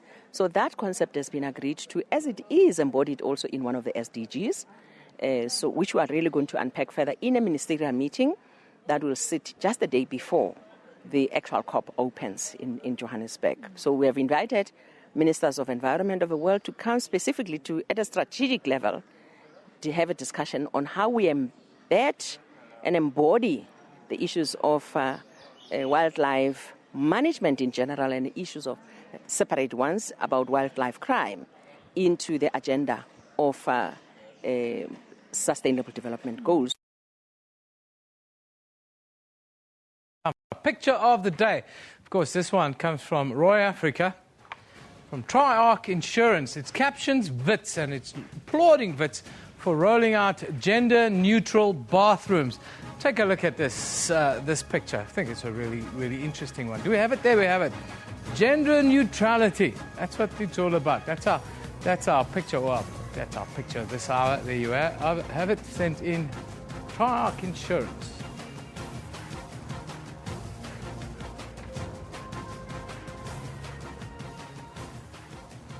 Time now for our comment of the day. Now, Ndumi Kumalo, and his caption, sometimes Wits gets things right. Shout out to everyone that was involved in implementing the gender-neutral bathrooms. Very, very interesting. Anyhow, that's where we leave it for today. Time now for us to get a weather update with Sihle Kunene.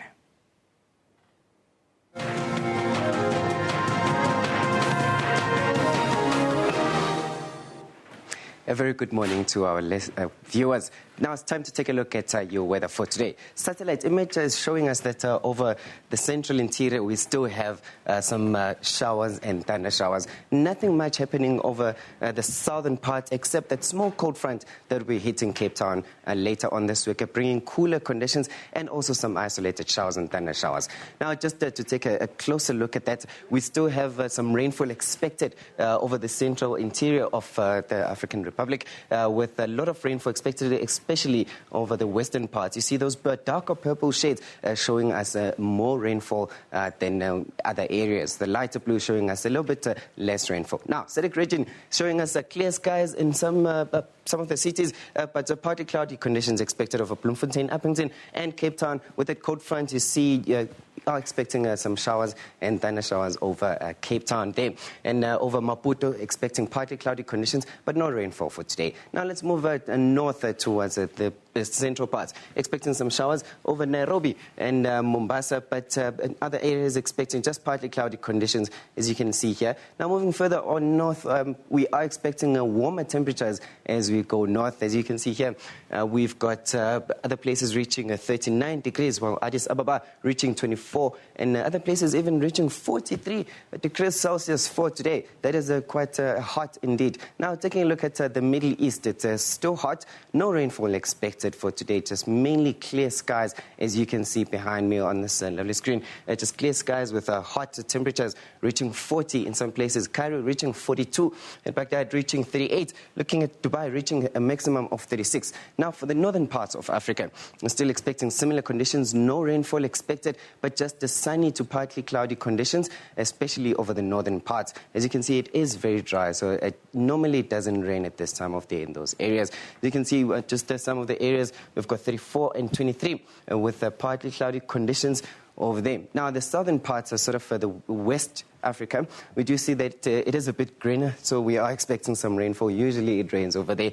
Over the western parts, we do have some showers over there. But over the central parts, you've got Niamey at 44 degrees, Lagos at 31 degrees, while other places are reaching 42 degrees with cloudy conditions. That is for today. Now, taking a look at just the last part is the West Africa. We're expecting a lot of rainfall, especially over the western parts. As you can see there's a lot of rainfall expected over there, usually in excess of 50 millimeters. That's what you normally get with these massive convective clusters over the central parts of Africa. We are expecting also in Brazzaville and Kinshasa a maximum of 33 for both cities, with a lot of rainfall expected over there. While if you're going south towards Namibia, only expecting partly cloudy conditions, not a lot of rainfall. Now, just taking a look at this map, you see that, like I said, it is green, so it does rain at this time of the year. As the ITCZ moves north, it moves also with the rainfall and also those massive convective clusters. It can rain for the whole day in those parts of the country. And that's where I'll leave it for now. Stay tuned to Newsroom. Thank you.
Very good afternoon. You're watching the Midday Report. Lunchtime news amplified. But for now, this is what they call home. Their hope to shift to a higher ground seems to be against the tide. Midday Report provides you with more than just news stories. I just want Port Elizabeth to know that they own a world-class theatre. Good afternoon. You're with the news at 1 in the headlines. Very good afternoon to you. This is News Live. I'm Natasha Thorpe. Let's take a quick look at what's coming up in your headlines. Good afternoon and welcome to A View from the House. For all things news, tune in to Midday Report weekdays at 12 noon only on the SABC News channel.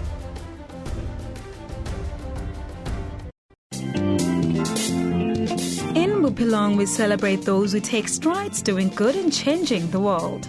I really think that education has to be revisited, and it's an integral part of teaching young people skills of the future. There's always light at the end of the tunnel. I think that the treatment should be made available, actually, because it's costly. Growth hormones are very costly. Where there is a challenge, we bring hope. I'm alive.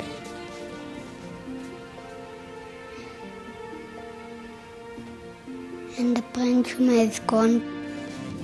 Join your host Buleng Malabati every Friday at 17:30 for more uplifting stories. Technology isn't all scary. There's also fun stuff like gaming. Lots of women do play games, whether it's on their phones or their tablets. Then there are Africans who are using new tools to make other people's lives much easier. We typed the whole CV on a small, QWERTY Nokia phone. For all these and other technology and social media news, join me, Spumelele Zondi, every Sunday at 7:30 p.m. Central African Time on SABC News.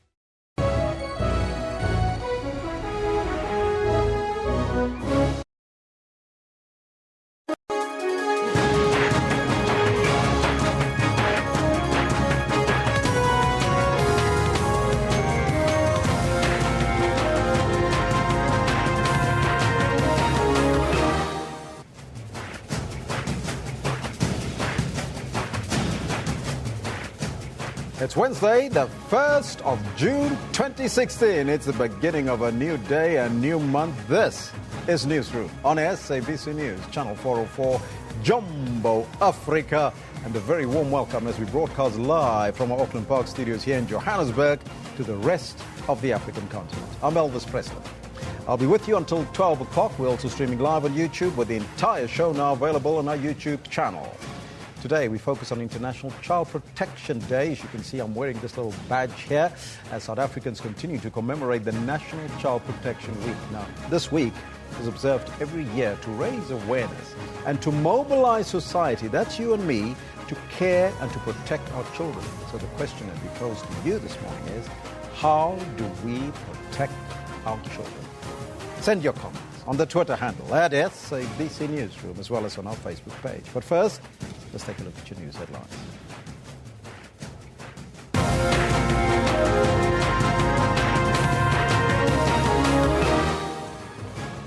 President Jacob Zuma will lead the national commemoration for International Children's Day in Pretoria today. More than 300 South African firefighters will start tackling wildfires in the Canadian wilderness today. Now, their deployment is the biggest ever outside of the South African military when assisting a foreign country. And State Security Minister David Mashlobo says the interministerial team on Vuwani has made significant progress in ensuring that normalcy is slowly restored in Vuwani. Now, those are all your news headlines, but before we get to the news, let's find out from Kendall what's coming up in the sports.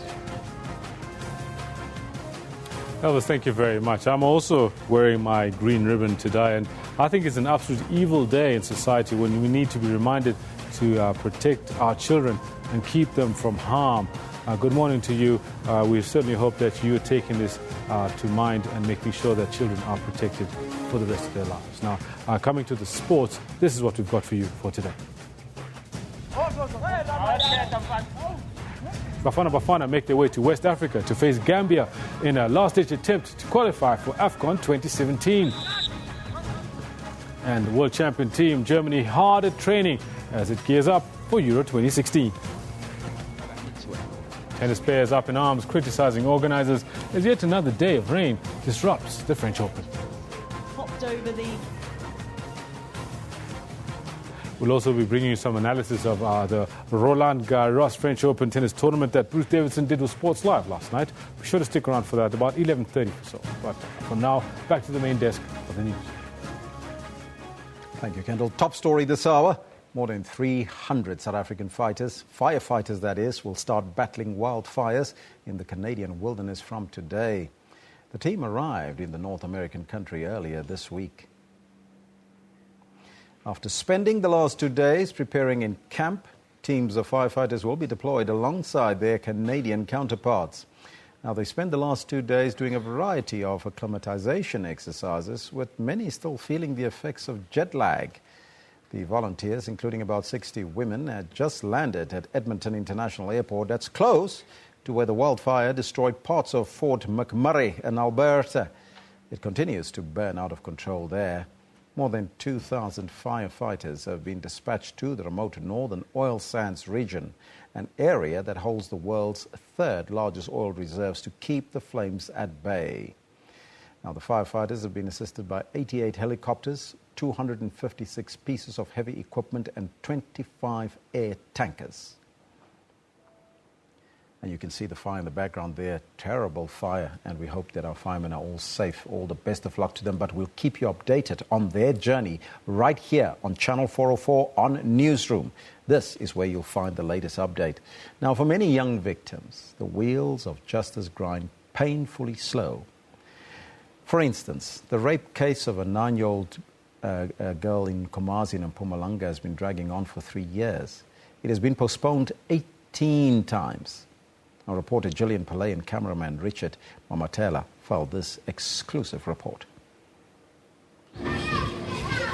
Komazi, a deep rural village bordering Mozambique. But beneath the tranquility, traumatized lives. Life goes on for this 9-year-old. 3 years ago, she and a friend were allegedly raped by an elderly neighbor. The girls claim he threatened to kill them if they told anyone. He grabbed them, covered their mouths and took them to his bedroom. He first raped my daughter and then her friend. It's disturbing. We are neighbors. I have to see this man every day. The law says an accused cannot be released on bail if he or she poses a danger to the victim. In this case, the alleged perpetrator is a neighbor of one of the minors. She inevitably sees him from time to time.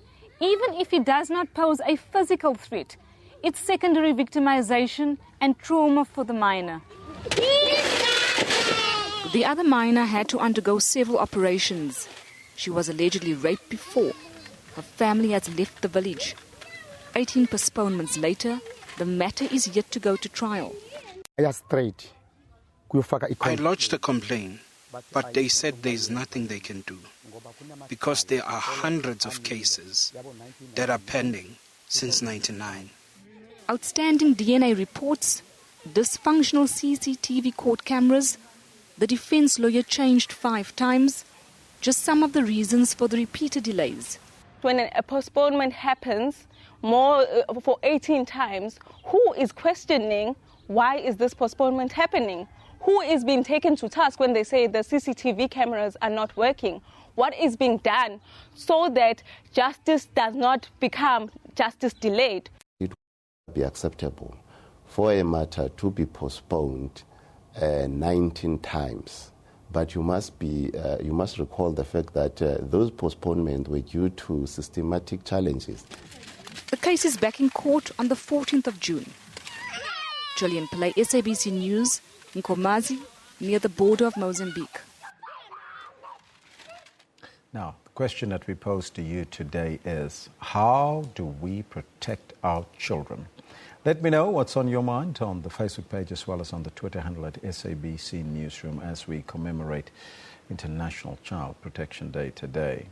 Now, President Jacob Zuma will not be recalled.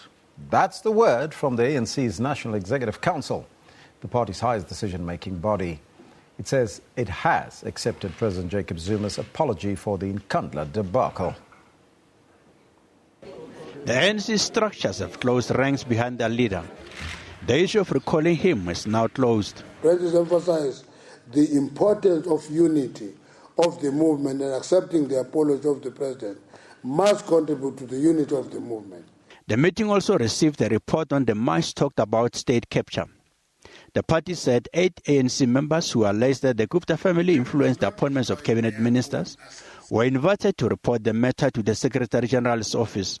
The allegations made were serious, they cannot be treated lightly, and many were under comprehensive investigation. The NEC has advised the comrades to formalize their complaints to institutions that deal with complaints of this nature. Only one of the 8 was willing to make a written submission, and the ANC did not force others to do so. When people say, no, we prefer an independent institution so that we can be protected, it's an option that people opted for. Mantashe also chastised a decision taken by the 4 major banks to cut ties with the Gupta family businesses. The capacity of the bank to close businesses at will without any obligation to disclose reasons. It's dangerous. It's too big a power given to institutions without an obligation to disclose. The ANC also welcomed the stability brought about by Finance Minister Pravin Gordhan to the country's economy. Montlenyane Dipoko, SABC News, Johannesburg.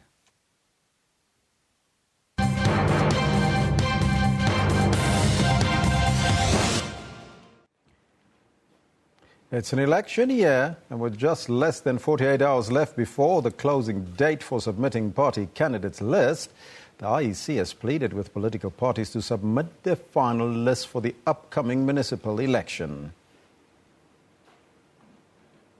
The IEC says there's been an increase in the number of independent candidates taking part in the upcoming elections.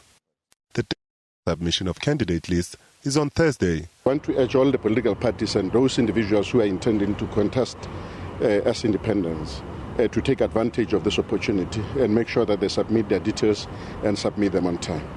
The ruling party at its list conference over the weekend, finalizing its candidate list of those who will represent the party at local government level.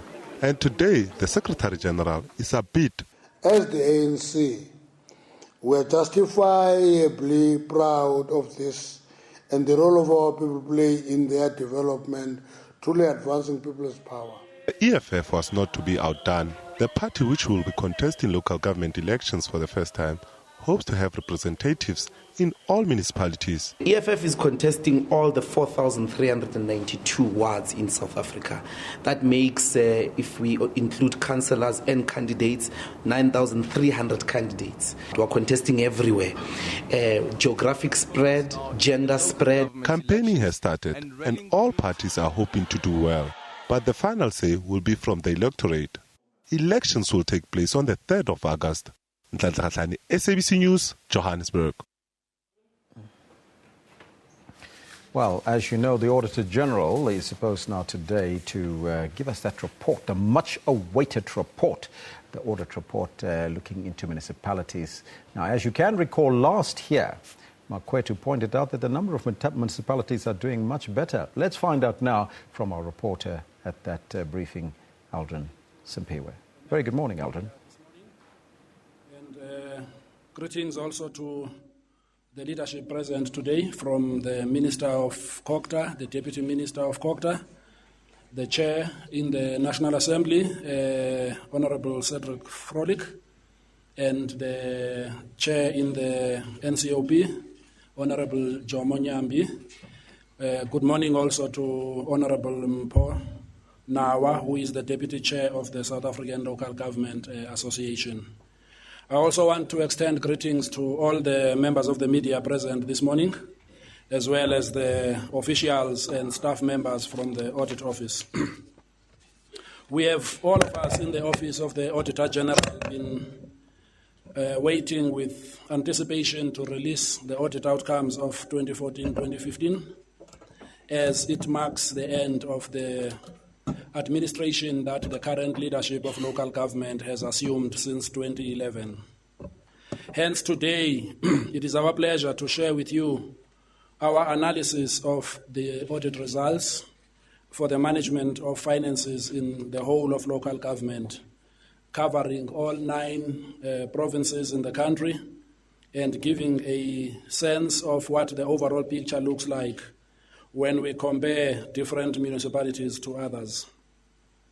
Before I get to the detail of what's contained in our official statement that accompanies these results, it is worth noting that in our general report that we have issued this morning, we've got an elaborate set of data that will assist those that will be writing henceforth to interpret and understand what we are trying to communicate through this report.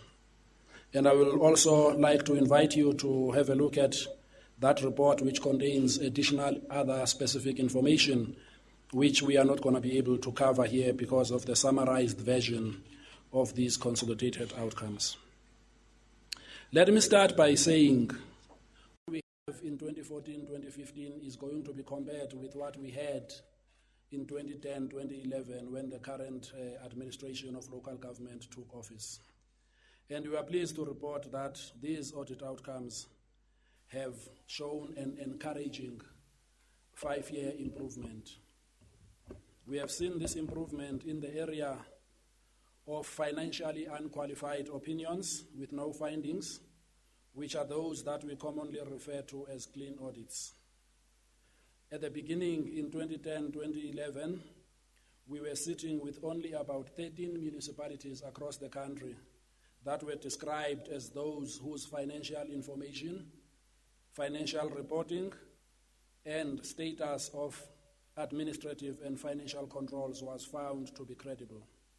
Where we are today in 2014-2015, as far as municipalities are concerned, that number has grown to 54. In addition to that 54, which is classically the municipalities themselves, there's an additional 18 municipal entities. The like of Johannesburg Water will fall under municipal entities. The likes of Pick It Up will fall under municipal entities. So there's an additional 18 of those that have also been clean in the last year that we are auditing, taking the total number of municipalities and entities that have achieved unqualified opinions with no findings to a total of 72. We are indeed pleased to say that this has come off a very low base if we look at where we were when we were only about 5% of the municipalities 5 years ago. So we want to say well done to these municipalities that you will find in Annexure 1 of this report, annotated on the first line by a green bar, which indicates all of those by name, as well as which province they come from, is contained in Annexure 1 of the general report in front of us. It is also worth noting, as we are reporting on this general report, that the level of regressions during this period has also been quite low. When I say regressions, I mean that only 13% of the total number of municipalities have gone backwards over this past 5 years, while 34% of them have almost recorded the same audit outcomes they had 5 years ago. And I think another important aspect to note in these outcomes is that the level of adverse and disclaimed opinions, and these ones are those where the auditors are not in a position to express an opinion because there is limited information to do so. We are pleased to report that these have decreased from way in excess of 30% of the total some 5 years ago to about 11% of municipalities in the current year. And if you are looking at the slide on the board, it clearly indicates what I've just said in terms of the journey that has been traversed by many of these municipalities, who many of them were described 5 years ago as those that do not show any hope of making a forward progress, whereas if you look at 2014-2015, that red bar is all but going in the right direction. We would like to recognize the considerable effort that has been put into this effort by South African Local Government Association, the National Treasury, as well as the Department of Cooperative Governance and Traditional Affairs in addressing the root causes of the disclaimers. And I'm sure the media will, when they go back to their notes, recognize the fact that SALGA, some time ago during the journey towards the process of achieving clean audits, they took a decision to address what was called the municipalities in the red zone. Those municipalities in the red zone were the ones that were stuck at consistently reporting bad audit outcomes, which reflected the fact that there was lack of transparency in financial management within those municipalities. We are pleased to say that that is slowly becoming a thing of the past. We have also shared with yourselves some of the attributable reasons to this positive achievement of audit outcomes, both the achievement of clean as well as the disappearance of the ones that were disclaimed and adverse in the last 5 years. On the page here, in this media analysis on page 2, we set out some of the principal efforts that we had encouraged leadership to embrace in order for them to see some level of improvement in audit outcomes. We have highlighted the 5, being the involvement of the leadership of the municipalities in filling vacancies with people that possess minimum competencies, among others, and have also made an effort to stabilize the administration by lowering the level of turnover in key positions. Another key attribute which we have identified among a lot of these municipalities that have achieved these good outcomes has been the courage demonstrated by leadership to deal with transgressions as well as manage poor performance through the in-year monitoring processes within these municipalities. The leadership also helped in supporting the improvement of clean audit by promoting the Operation Clean Audit as well as the Back to Basics program, although we have not yet seen the bulk of the outcomes, but we believe that what has been started through COGTA via the Back to Basics is likely to trigger good outcomes if it's consistently performed. The municipal managers and senior managers in most of these municipalities that have improved these outcomes have also paid attention to addressing audit action plans as well as the regular improvement in financial management disciplines. We would also like to congratulate the governance structures, particularly councils and certain municipal public accounts committees, who have ensured that nothing escapes their attention when it comes to financial management and reporting. Overall, as we are reporting on these outcomes, we would also like, as we do on page 3 of this statement, draw attention to the fact that the total expenditure that was incurred in local government of all these 272 municipalities that we are auditing on, they had a combined total expenditure budget of about 347 billion compared to last year's number that we reported on, which was about 315 billion. So these municipalities that spent all of this 347 billion, we are also analyzing them in this report with regards to what component of which municipalities got what type of audit opinion. So under that heading, we are reporting that of the 347 billion spent across all of them, the ones that achieved clean audits represented a total expenditure of 134 billion, which translates to 39% of the total spent. While those that have unqualified opinions with findings represent another 143 billion, which is an equivalent of 41%. And as we can see, the adverse and the disclaimers having receded over time represent a mere 6% of the total that has been spent through them. I think it is safe to say that we are not just looking at the number of municipalities, but we are also addressing what amount of expenditure did they represent in relation to these outcomes. Further on, we've also taken a dive into showing these outcomes as they relate to each of the provinces, because each one of the provinces has under its fold all of these municipalities spread across the 9 provinces. And this is the picture that sets out how between 2010 and 2011, each of the 9 provinces contributed towards the achievement either of unqualified with no findings, or qualified with findings, or municipalities that were qualified, or those that are in the red. And I think that if the eye is able to help us here, you can see that if you look in the column that say 10, 11, there's a dominance even in double digits in some of these municipalities of municipalities that were disclaimed in terms of the red. But as you cast your eye towards the right, you're starting to see an emergence of large numbers of green municipalities as well as those that are unqualified with findings. This is what we mean when we say some of these municipalities have made good progress. We've categorized a lot of these municipalities because of similar characteristics that they carry in respect of the financial disciplines that they embrace. And you will see in our report, we say the combination of the Western Cape, Gauteng, and KwaZulu-Natal province represent those 3 provinces that have the largest number of clean audits. And the Western Cape, as you can see, leading them. We also want to take note of the fact that while we pay attention to each of these provinces, we also want not to forget the fact that there are still some significant weaknesses in certain areas within these provinces. Notably, in the Western Cape, if one looks at the Central Karoo region, you will find a picture in the Central Karoo that demonstrates that some significant amount of work still needs to be done in that region.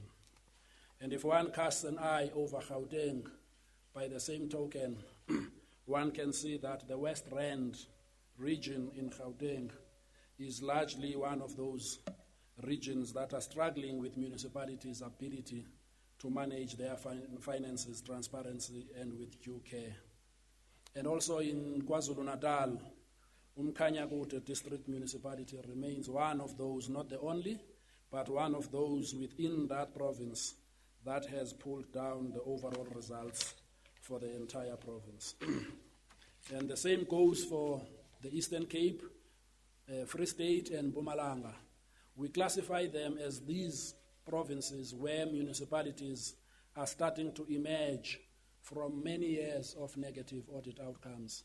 And what we are seeing in 2014, 2015 is some level of stability emerging also within these 3 provinces.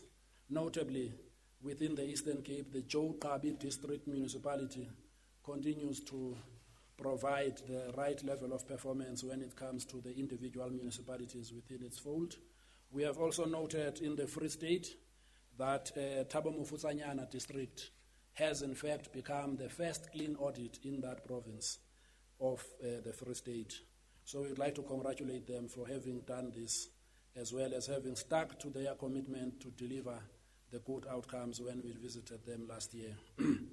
And I think it is also worth noting that in the Free State, the Majabeng local municipality has also been identified and concurred by the leadership of the province that it is one of those troubled spots when it comes to the disciplines of financial management and other matters of governance. And lastly, we want to also say that as far as the Mpumalanga province is concerned, much as they may be making steady progress, if the leadership in that province takes eye off the ball and not intervene decisively across the municipalities in that province, we might see a significant stagnation or reversal of these audit outcomes. And the last category of 3 provinces I would like to mention are the ones that we as an audit office have classified as providing disappointing performance. And those provinces, those municipalities are largely in the Northwest, in Limpopo, and the Northern Cape. If one looks at the Northern Cape specifically, we have seen that there have been some improvements in recent times. However, there is still a high percentage of disclaimed audits, even in this region. The Northwest, as one can see, there's still a dominance of very negative audit outcomes in this province, and largely in Limpopo, we are also witnessing a stagnation or little improvement to speak of. So that's the synopsis and the detail with regards to each of the municipalities in these provinces. will be contained in our general report. Ours was just to highlight some of those areas that will require more closer attention, as well as to recognize those that have consistently performed over the time. As I speak, in terms of what is an Annexure A and Annexure 2 of our report, we have detailed by name each one of these municipalities, and you will see in the annotation of those indices in Annexure 1 and Annexure 2. If you want to examine any one of the municipalities as to its status over 5 years, you'll find that in Annexure 2.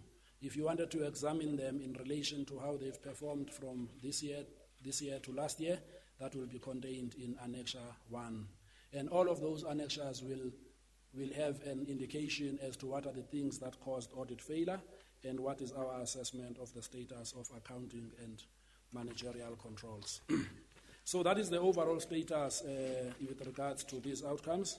And as we always do in an audit, we do not only just stop at signing the financial statements for purposes of giving an opinion on whether they present fairly the financial statements. We also assess whether the areas of compliance, particularly in the areas where financial risk is dominant, we also assess whether performance has been good at that level. And as I do that, it is worth reporting back once more that when it comes to the area of financial statements, which is about bringing forth your financial statements for scrutiny at the end of August for all municipalities, we have seen an improvement in that area, which is a clear indication that we are starting to get closer to getting all these municipalities to report in time. Whether or not their financial statements will be acceptable to the audit is a different matter, but the most important thing is if they come forward and present themselves for scrutiny, it's a good indication that all of them are prepared to be checked and to be reported on. So the financial statement submission level has improved, and we would like to also draw attention to the fact that while they were making these improvements in financial statements, they've also had to pay a significant amount of money towards the services of consultants.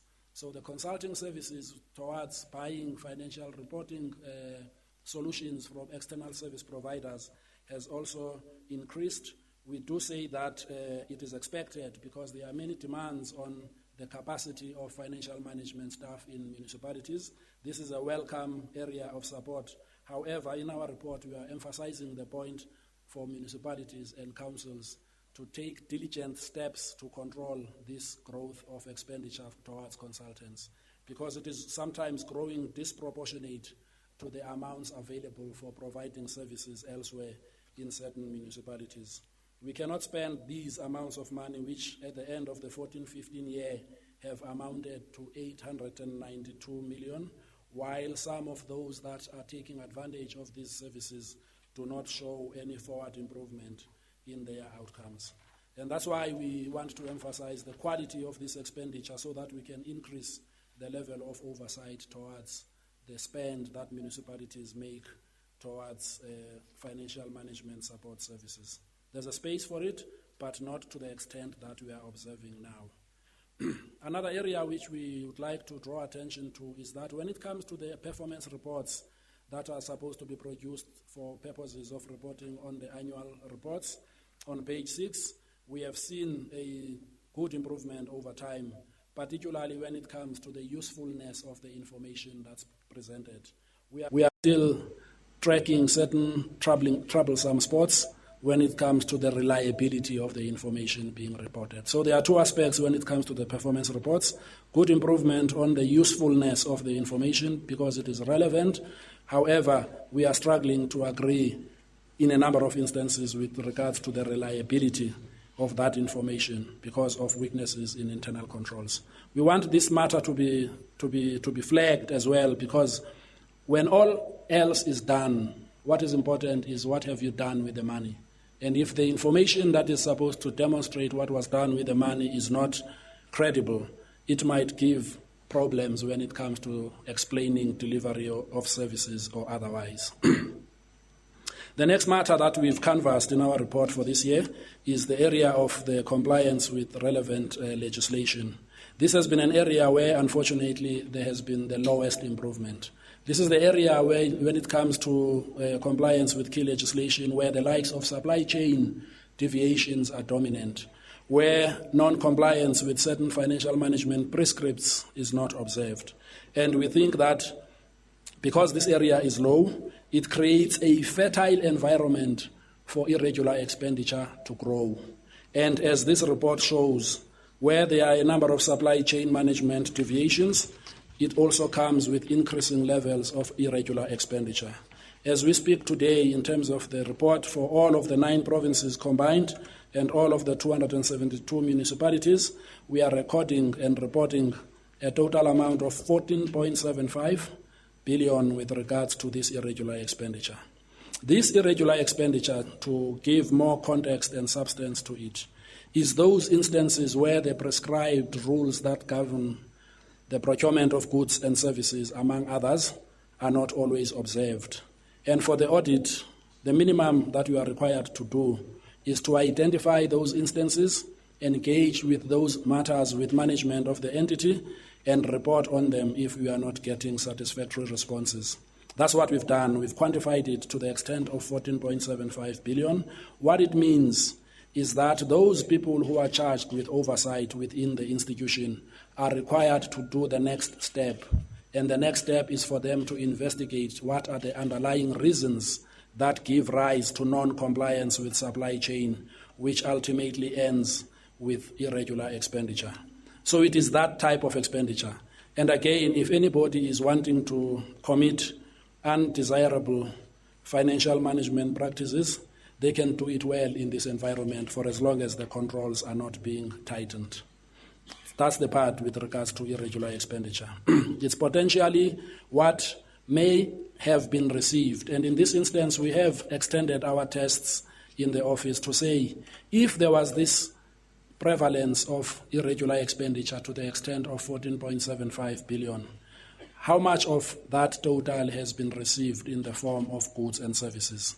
Through the audits, we have been able to satisfy ourselves that to the extent of 10 billion of that 14.75, we were able to trace the fact that even though procedures pertaining to supply chain management were not completely observed, but those goods and services that were bought were received to the extent of 10 billion rands, we have satisfied ourselves.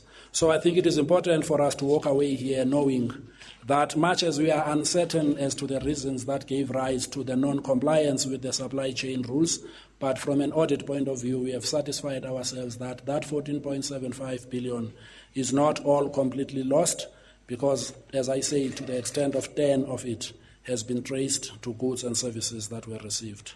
The levels of concentration of this irregular expenditure, once more, is largely in areas like the Northwest, in Mpumalanga, in the Eastern Cape, and in Limpopo. These are, among others, provinces that have contributed a significant portion of this irregular expenditure. Going down to another area of undesirable expenditure, which we are required to report on, is the area of fruitless and wasteful expenditure. In short, this is expenditure incurred in vain.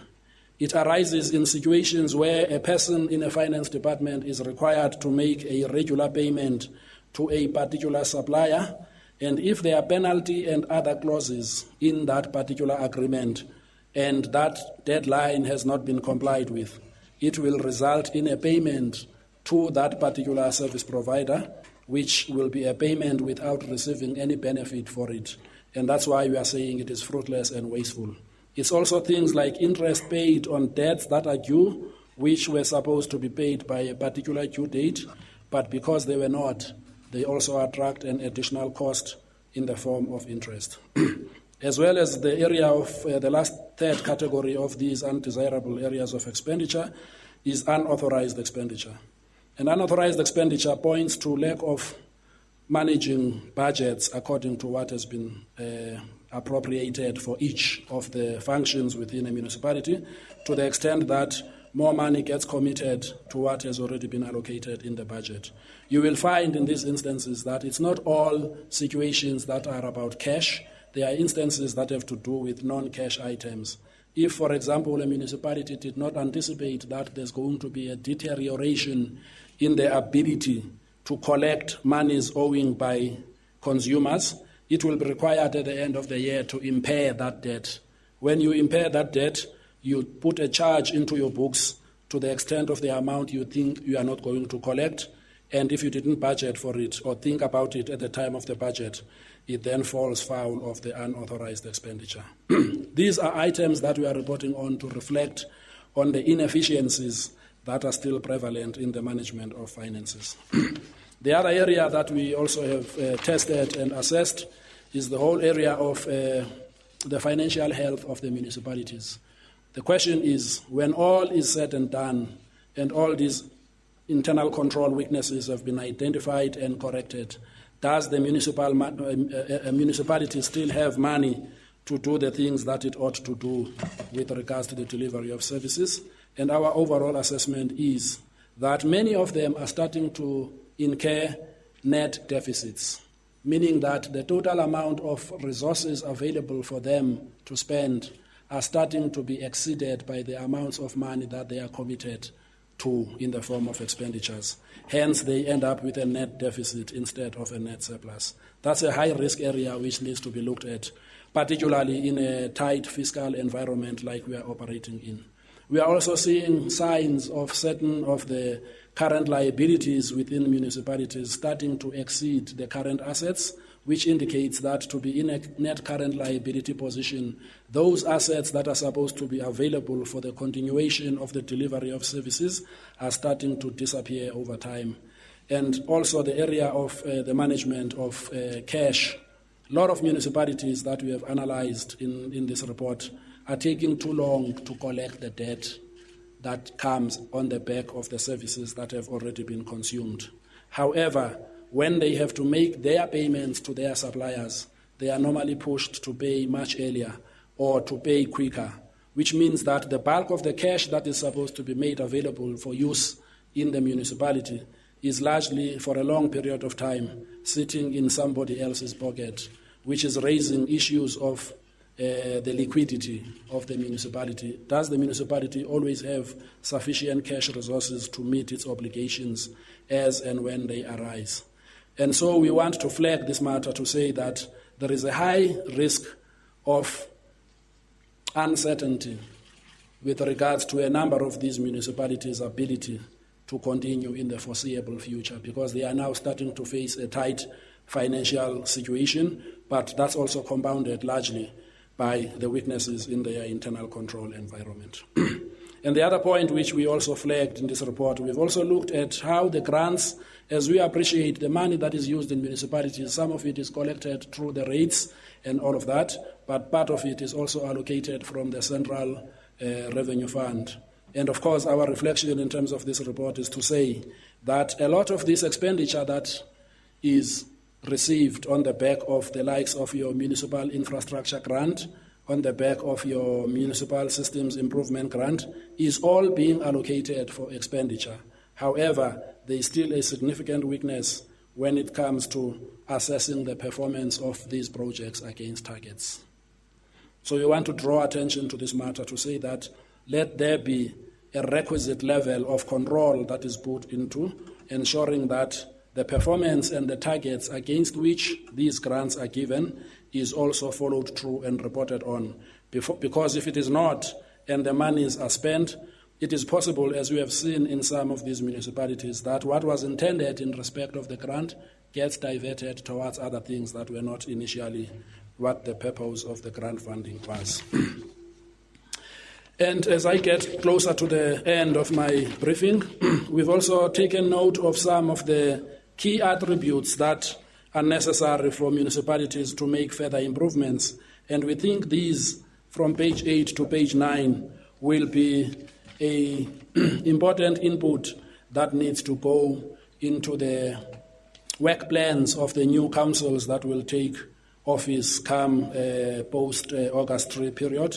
And ourselves as an audit office, as always, are committing to work closely with those councillors when they take office in the second part of this year to make sure that the stuff that has been achieved, as well as the challenges that have already been identified, do not go back to zero when new people take office, but there is a proper handover process that between ourselves and the respective levels of oversight in Parliament and within the institutions are going to be seized with to ensure that this continuous journey that has culminated in these outcomes in 2014-15 is not allowed to regress.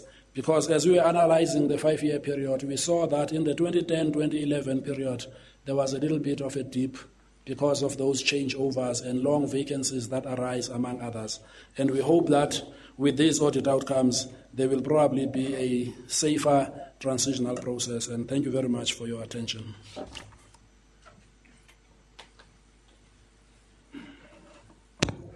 Thanks, AG. We will now take responses from Parliament, COGTA, and then SALGA. I will change. We'll start with the Minister then. You can come. You'll be fine. What about the mics?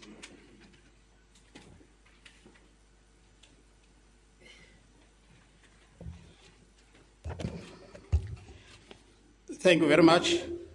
Let me take this opportunity, firstly, by commending Tate Makwetu and his team for the excellent work that they've been doing as part of their mandate to ensure that our development agenda as a country is taken forward. And I must indicate on behalf of COGTA that we welcome the AG's report on the audit of municipal finances for the financial year 2014-2015. The AG's report shows that the department, as well as other sector department and role players like SALGA, interventions over the past few years.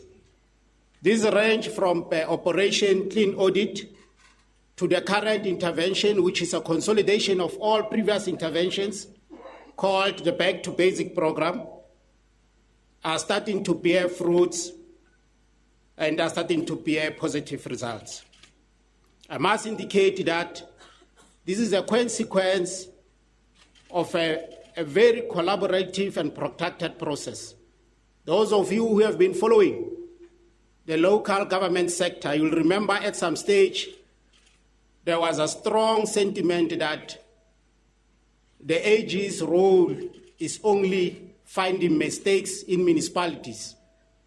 But over years, that particular sentiment has changed, and we have seen the AG's office that is able to collaborate with municipalities and other role players like SALGA to make sure that issues identified by the AGs are collaboratively attended to. So we are seated here today entertaining the outcome of that particular process.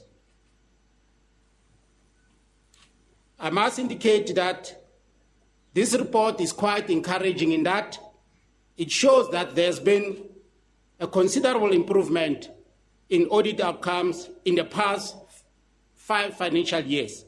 That is, if we are to look from the financial year 2010, 2011 to the current financial year that is being reviewed. And as correctly cited by the AG,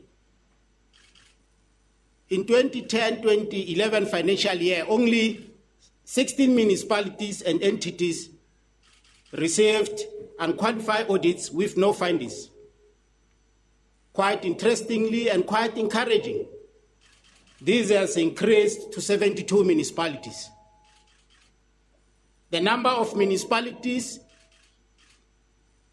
in 2010-2011 financial year who received disclaimers and adverse opinions decreased from 102 to 43,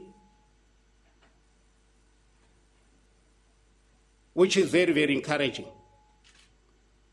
Look, it's our take as COGTA that we are not yet there, but correctly so, we have to acknowledge we are not where we were before. And it's our undertaking that a lot needs to be done to take this particular commitment forward. Firstly, I must indicate that we plan on working more closely with the AG. In fact, we have started that process already to mitigate areas of potential mismanagement, especially irregular, fruitless, and wasteful, as well as unauthorized expenditure. Inter alia, this will include instituting a cooperative relationship with the AG, specifically in the troubled provinces and municipalities, those that you term AG, municipalities that are providing disappointing performance. As indicated in our engagement before, we will be zooming into those municipalities as our first port of entry, who have been receiving, consecutively so, disclaimer opinions in the past 3 financial years.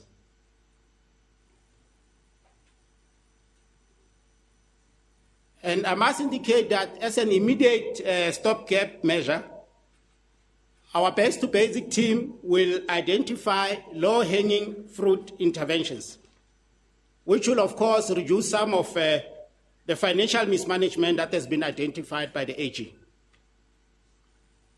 And, of course, we will intensify our financial management support at identified problematic municipalities. Of course, working in conjunction with the AG as well as the National Treasury. Remember, we have in our budget allocation a provision for municipal financial management grant, which is meant to assist municipality to develop their financial management systems. And one area that is very, very interesting in the report as presented by the AG is improvement of our supply chain management systems. This is an area that is going to enjoy our focus going forward. But maybe even before I pause, allow me also to indicate that as COCTA, we think that revenue enhancement and revenue generation is a critical aspect and one of the weakest links in our financial management systems. Lack of solid economic base in municipalities has led most of our municipalities not being financially sustainable. So issues of economic development, local economic development, will enjoy elevation in our Back to Basic program. But also it's important that we also bring to the attention of the nation the fact that one of the biggest problems of revenue enhancement systems in municipalities is caused by non-payment of services. So it's equally important that we encourage our people, more especially ratepayers, to come to the party. We are all in this thing together.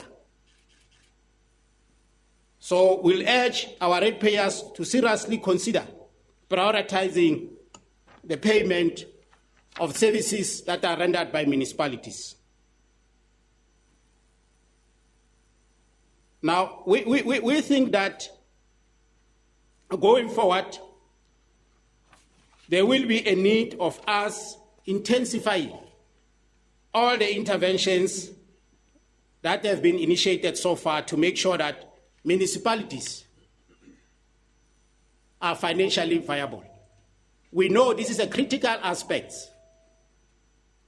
of the status of a local government institution in our country. The AG's report, as we are all aware, focuses on financial management issues and governance issues, well, without dwelling much on issues of service delivery. But it's a critical report that is helping us to determine the state of a local government sector in our country.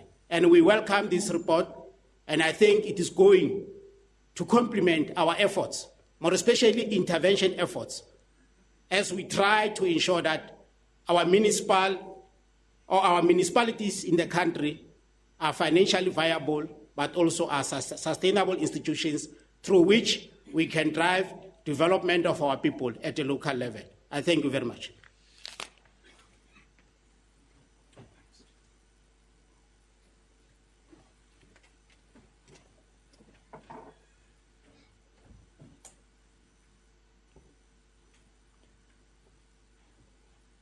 Honorable Minister Van Rooyen, Honorable Deputy Minister Nel, my colleague in the National Assembly, Honorable Florid, AG, Deputy Chairperson of SALGA, members of the media.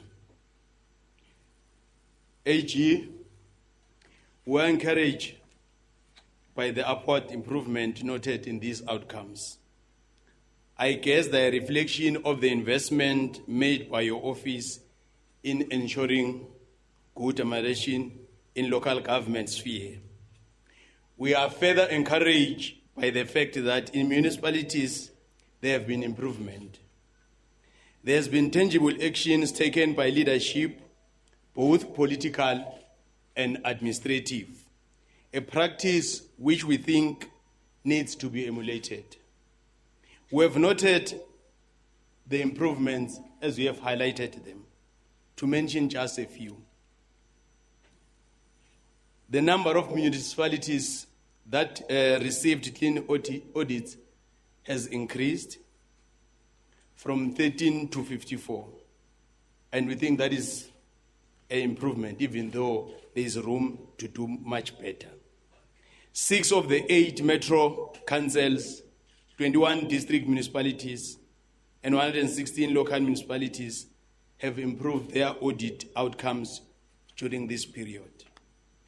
There's been a significant reduction in the adverse disclaim audit opinions.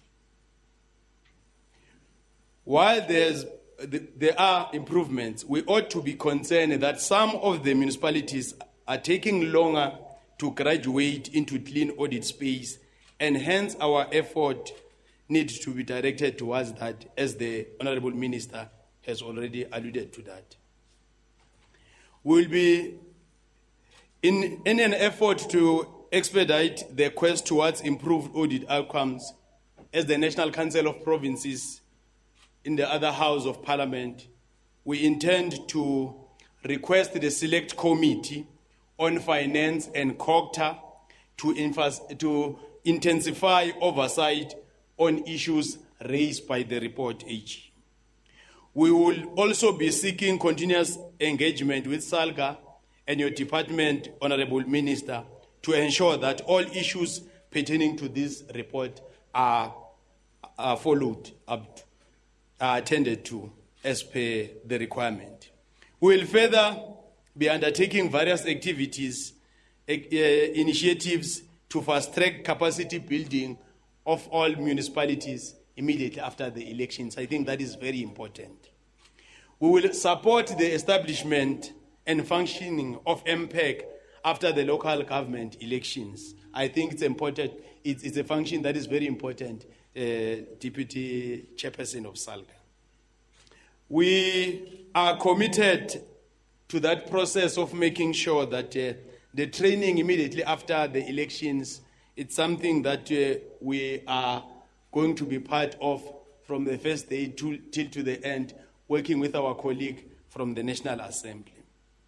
We commend and appreciate the role played by AG's office in ensuring good governance in the local sphere of government. I thank you.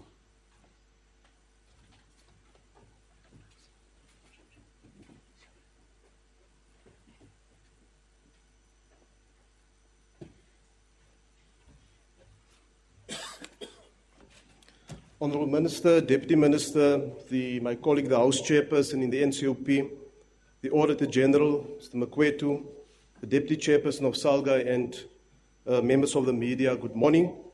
AG, may I start by expressing our gratitude and congratulations to you and your office for for consistently producing this critical audit insight for us and the general public.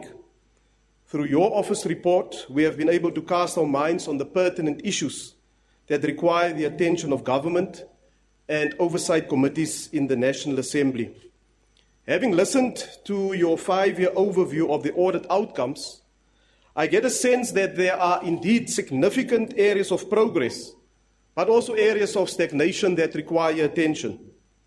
However, what is encouraging in particular is that we have concluded this 5-year period of local government, and it seems as if we have progressed significantly from where we were 5 years ago. The progress has been noted by the previous speakers, but what is evident, ladies and gentlemen, is that where there has been active involvement of leadership in the function of municipalities, you see the improvement. Where there is active participation of other role players, such as SALGA, the provincial treasuries, provincial oversight committees, the audit outcomes tend to tilt towards the positive.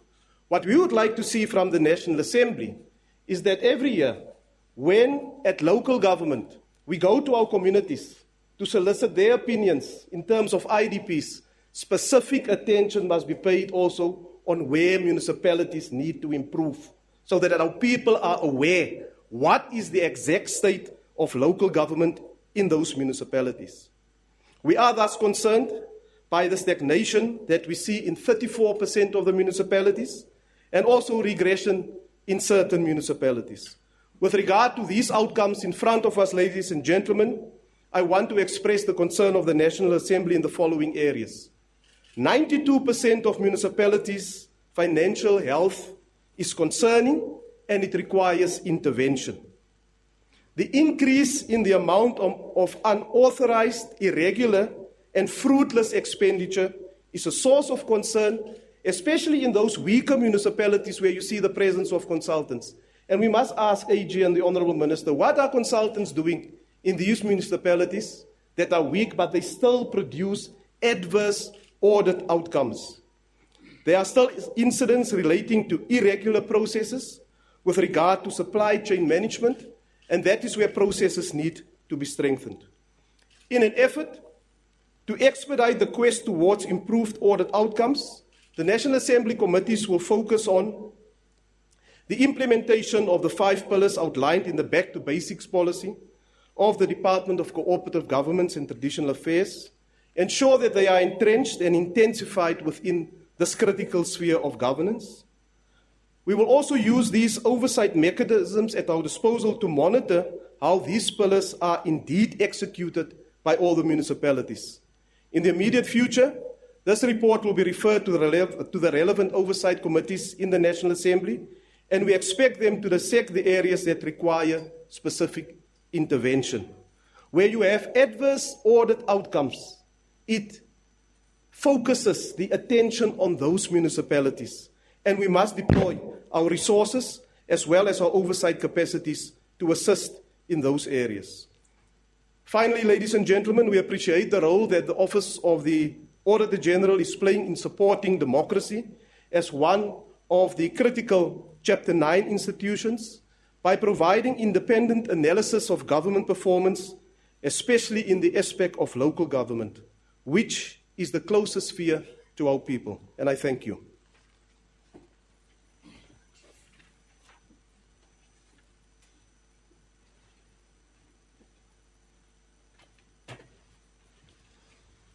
Thank you. Minister Van Rooyen, Deputy Minister Nel, AG, my colleagues from Parliament, on behalf of the South African Local Government Association, we welcome the release of the 2014-2015 MFNA audit outcomes. As already said, SALGA is extremely pleased that this positive message that comes from municipalities. The Auditor General has indicated that as we begin this term in 2011, only 14 auditees received a clean audit, and 5 years later, they have moved to 74. and that's a sign of commitment in the sector that work has been done to change how municipalities are perceived. And in that, we really appreciate the commitment made by different local mayors and councils to see to it that we provide a better audit and money is properly spent in different municipalities.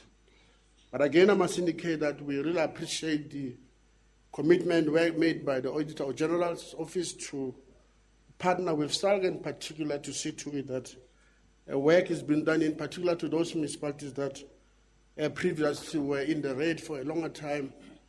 And SALGA has actually developed a program to see to it that we pay particular attention to those municipalities. Well, again, we also want to appreciate the municipality in the Free State, Mofutanyana district municipality that is among the first in the district in the province to move to a clean audit. It's a sign of commitment that has been put together to see to it that municipalities do their part. I must indicate, Minister, that equally we want to appreciate the COCTA department to provide support to different municipalities that we are able to deliver on that. The AG report is assuring that the nation, that more than 60% of what we call operating budget has been appropriately utilized in municipalities. So the issue here is that normally when these matters are made, people think money is not properly used, or they take one line and paint the whole municipalities as bad and not performing well. But I think the report that we want to indicate is that almost 347 billion has been utilized properly in municipalities. And the signs that you will be able to see, as the Auditor General was speaking, that is a major progress in how municipalities are using their resources and ensure that we deliver properly in all our municipalities. So this means that the majority of the municipalities are also accounting. Not very long, for some 5 years ago, municipalities were unable to give their financial statements. And today, almost all of them are able to provide the reports and be able to indicate that citizens must also take interest in how government is run in municipalities. So as SALGA, we believe that the Auditor General's report is a key indicator to the state of local government. And it provides information and it also presents insight on how government is run. So for us, it's an empowering AG that structures and leaders of different municipalities are on course to focus on issues that will result in reliable financial report. So what we are effectively saying to our municipalities, let's take interest on what the AG have said and focus on the issues that are raised so that we are able to move and we achieve the dreams of what we call clean audit. And I suppose AG, as we end this term and beginning a new term, we will be able to ensure that municipalities change forever. No regression, and municipalities are moving forward to change the picture. In 2013, SALGA hosted an anti-corruption conference and summit in Cape Town. And the emphasis was about let's ensure that we focus on the abuse and ensure that municipalities change. All municipalities across our country signed the pledge that they're going to do something. And I must indicate that we're beginning to see the positive results of that conference, that corruption is getting exposed, people are getting arrested, and those who abuse the system, there's some response to that. So we really appreciate that work is beginning to show fruit, and SALGA must take the credit that that work has been done properly. Again, SALGA is pleased that Municipal Audit Support Program indicated that we initiated a program that focused to certain municipalities in our country, which were largely in the red, and those municipalities, there has been focus. I would refer to you that there's Nala municipality, Great Gay, Haboparo, I think almost 9 municipalities that we gave particular attention to them. And it's worth noting that those municipalities, most of them have moved from the red zone, and some of them are beginning to get unqualified reports. So it's a sign that work has been done. I think the Auditor General in the full report, members of the media would pick that in most issues that were previously a problem, property, infrastructure, equipment, supply chain, there's been improvement in different municipalities. And that is pleasing that to see too that there's progress in what we do. So, what we want to say to South Africans, that as we take the opportunity of the report, it's important to say that for municipalities to function at most best, is that citizens must take interest in governance. And I think the minister referred to going back to basics. Let's take interest, let's pay. Let's also encourage business to take interest to pay for their services. Different departments of government must also pay for services so that we are able to change and ensure that services are better in our country. As you would know that the debt of municipalities is increasing annually. We're at a point where we're at 120 billion countrywide where people owe municipalities. And if we are able to say, let's push everybody to pay, in my sense, Chair, I think we should be able to change the landscaping of municipalities. I want to close by saying, SALGA appreciate the work of the AG. That serves as a primary source for information for municipalities to get focused on what needs to be done. Again, we thank the oversight support we receive from the different committees of Parliament that we are able to do this work and have a special focus on municipalities that are in a problem. Minister, we also want to thank the department. In particular, when we deal with the going back to basic, there's a pillar that specifies financial management in municipalities, and the support that we've provided to municipalities is very good. I think the message that we should send to South Africa is that there's a positive story. The story is positive. South Africa municipalities are going to do better in the near future. Thank you very much.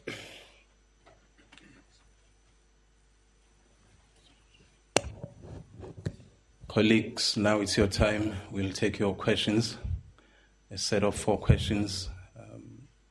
Introduce yourself and your media house. We'll start with Cape Town, with our colleagues in Cape Town. Thanks, Chair. Mariam?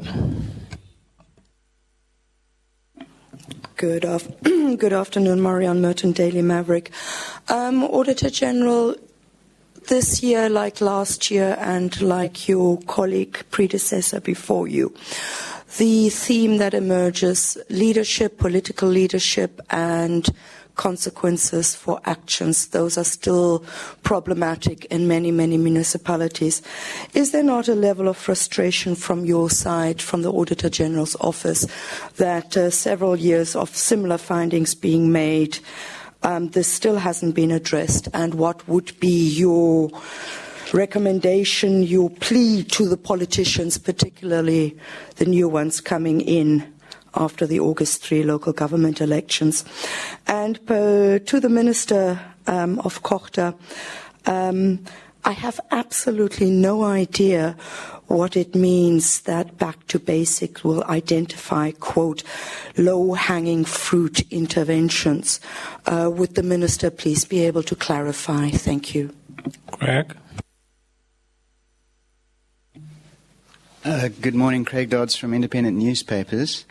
There seems to be a bit of an anomaly in the sense that you have this overall improvement in the audit outcomes, and at the same time you have an increase in the amount of irregular, fruitless and wasteful, etc. type of spending.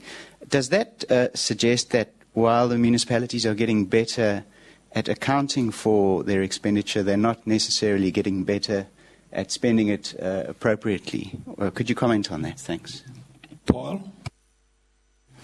Good morning, Auditor General Paul Vecchiato from Bloomberg. 2 questions. One is what's the difference between a clean audit and a clean audit status? You seem to have a theory there. And then secondly, you said you audited 272 of the 278 municipalities. So are your percentages related to the 272 municipalities or the total figure of 278? Thank you. Back to you, Chair.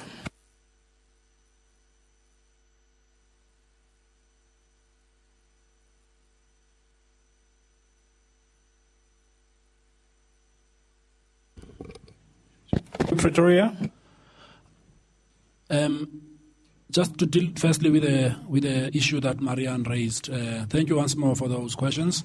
The issue of leadership and consequence, and whether we are frustrated by this recurring feature in these outcomes, we think that the area of improving internal controls, financial management, and those related disciplines does take time for some institutions that are not responsive. And as evidenced here, it also can be done quickly when there is sufficient levels of responsiveness. So as an audit office, we do not really get frustrated by this because we realize that the audit is largely about continuously putting the effort on those things that do not work in order to ultimately realize the good outcome. So we do not have the option to be frustrated. Otherwise, then there's no need for an audit after we got frustrated by these outcomes. I think they are frustrating at another level in the sense that the money and the opportunity that would have been realized based on the stated objectives suddenly now takes longer before it gets realized. And I think to that extent, I think anybody in their reasonable mind will be frustrated by this because it's monies that are appropriated against the achievement of certain objectives. But we do take note of the fact that even in other jurisdictions with our colleagues elsewhere in the world, they will always raise issues, many of them, about the responsiveness of those that are charged with oversight when it comes to these audit outcomes. And they also report on it every now and again, whether it is developing or developed countries. And I think it's a feature of this thing that sometimes it requires a little bit of the patience that is needed at times, even though we may need to use different measures to try and get to the answer, but certainly we do not get frustrated by it.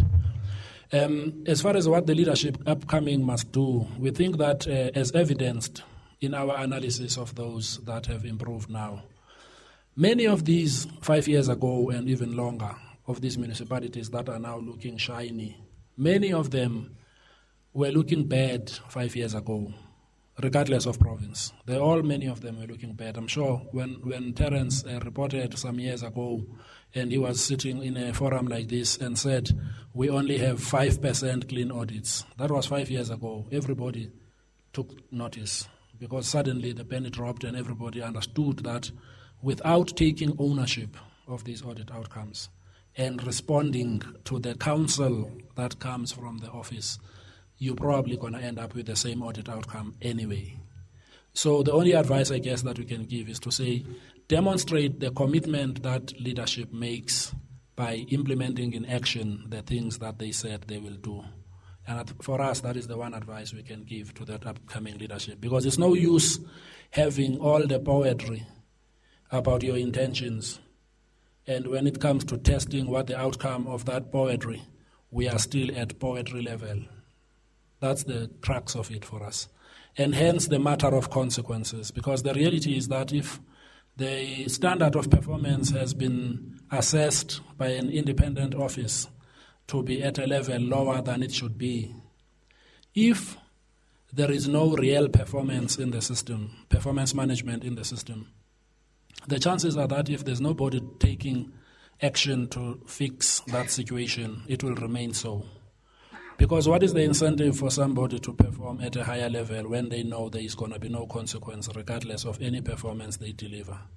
That's the crux of it. And I think we all rely on the skills of civil servants who are working either in local government or any other sphere of government to do that which they said they can do when they assumed the responsibility for this. And I think we will live with these outcomes for as long as no consequences are attached.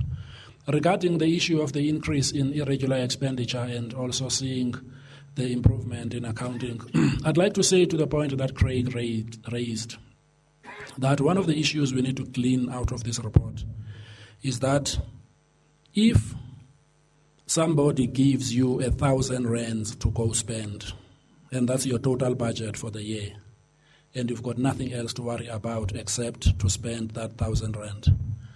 If in the course of spending it for the past 12 months, you make mistakes Some are genuine administrative oversights. Some are mistakes that are motivated by whatever other reasons.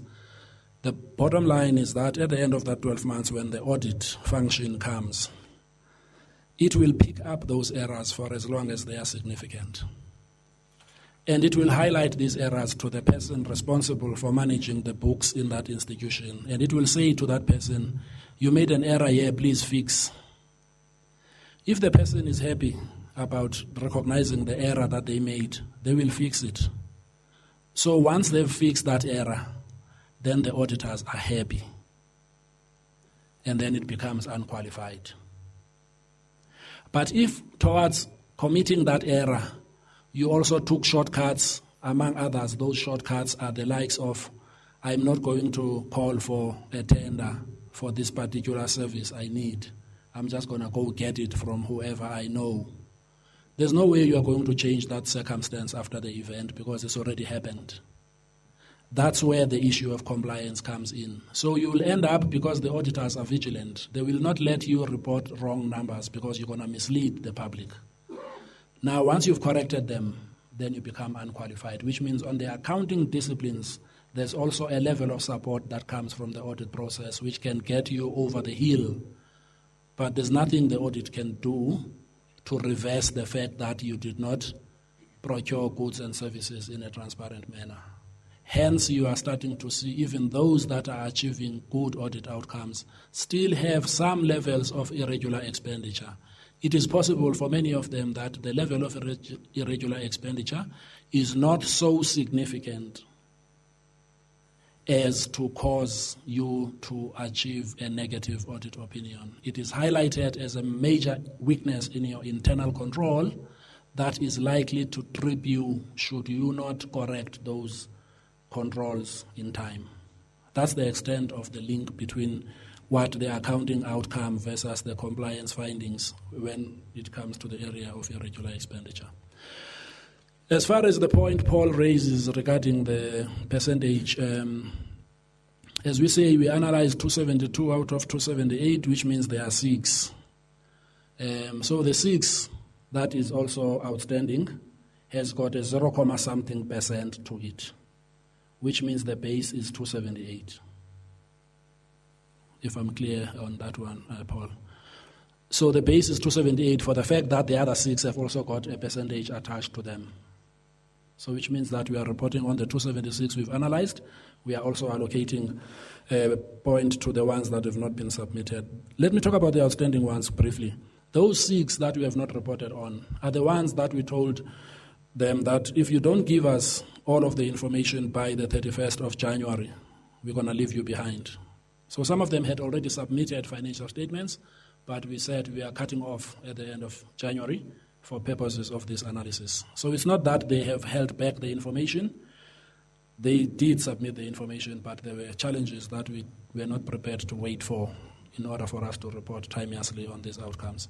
And the issue about clean audit and clean audit status, there's no real difference. The one that's status is really about reflecting on the situation as it is now, whereas clean audit is a running term that describes the fact that there are 3 elements that we examine. One of them is accurate presentation of financial statements. The other one is reporting accurately on performance information. And the third component that makes up this clean audit is compliance with key legislation, which is where the real essence of these accounts is. As I said, getting an unqualified opinion, like all accountants know, even if they themselves as accountants who are trained and qualified as accountants make mistakes, the audit always helps them, whether you are a chief financial officer of Anglo-American or DPS. And that's why when you see accounts of the likes of these big entities, some of them, they produce unqualified accounts, but they never report the fact that there were corrections they had to make during the course of the year, even though their controls would have been assessed as good. Thank you.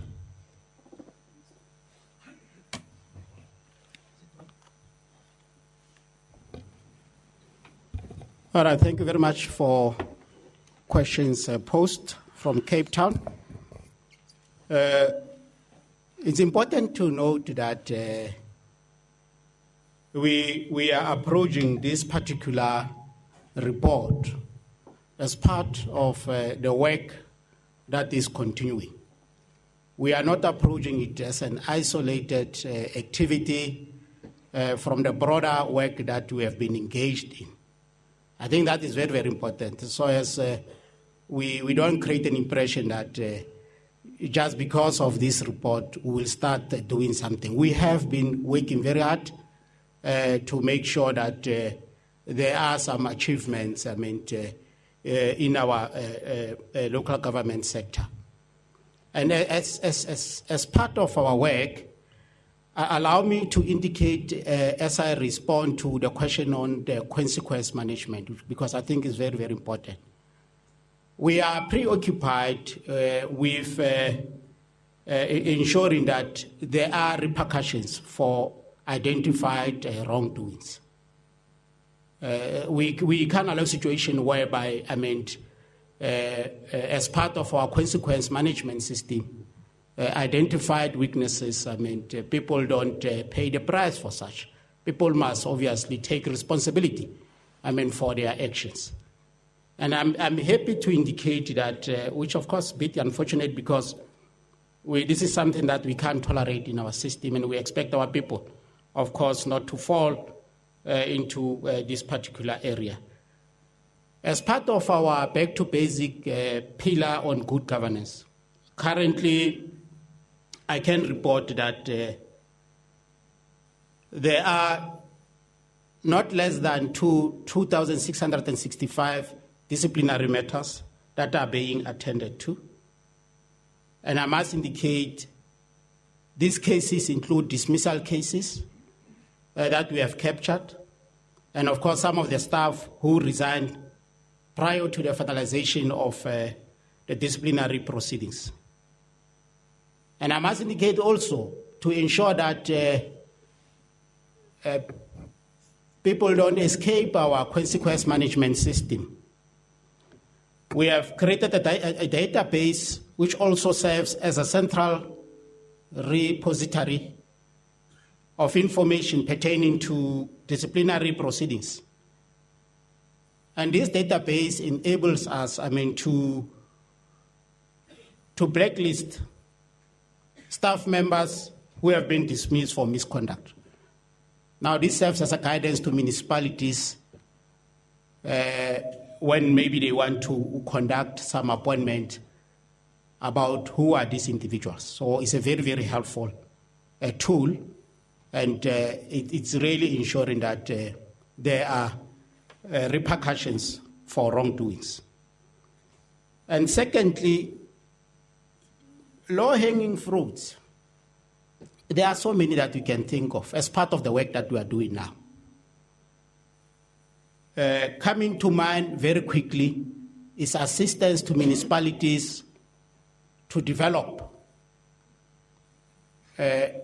audit findings action plans. Because remember, as findings are made, it's important that there are clear plans on how those findings are going to be addressed. And identifying that there is a gap in terms of capacity to develop such response plans, this is one thing that we do have a capacity to intervene quickly, working together with the AG's office, of course, and SALGA to assist some of these municipalities. But also remember there are forensic investigations that have been instituted as a result of the findings that has been made in the past. Some of the low-hanging fruits imply ensuring that there are action taken, in dealing with these forensic findings. We are obviously, beyond the 3rd of August this year, we will be focusing on the constitution of new municipal councils. And key among these institutions, it will be the development of municipal public accounts committees. We need to develop their capacity. So these are low-hanging fruits that we think we can definitely move in and ensure that we are able to attend to. And the list is endless. So what we are indicating that is that we are ready to obviously intervene in those areas to assist municipalities. Thank you very much. Thanks. We'll take another set of Senior Nick, Karen, ma'am.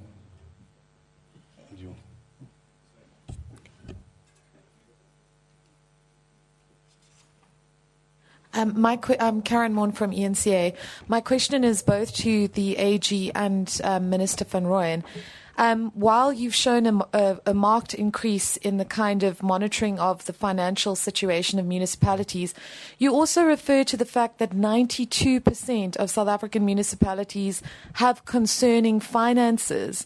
And a quarter of all South African municipalities, you don't actually know if they're going to be able to even continue to operate because of their poor finances.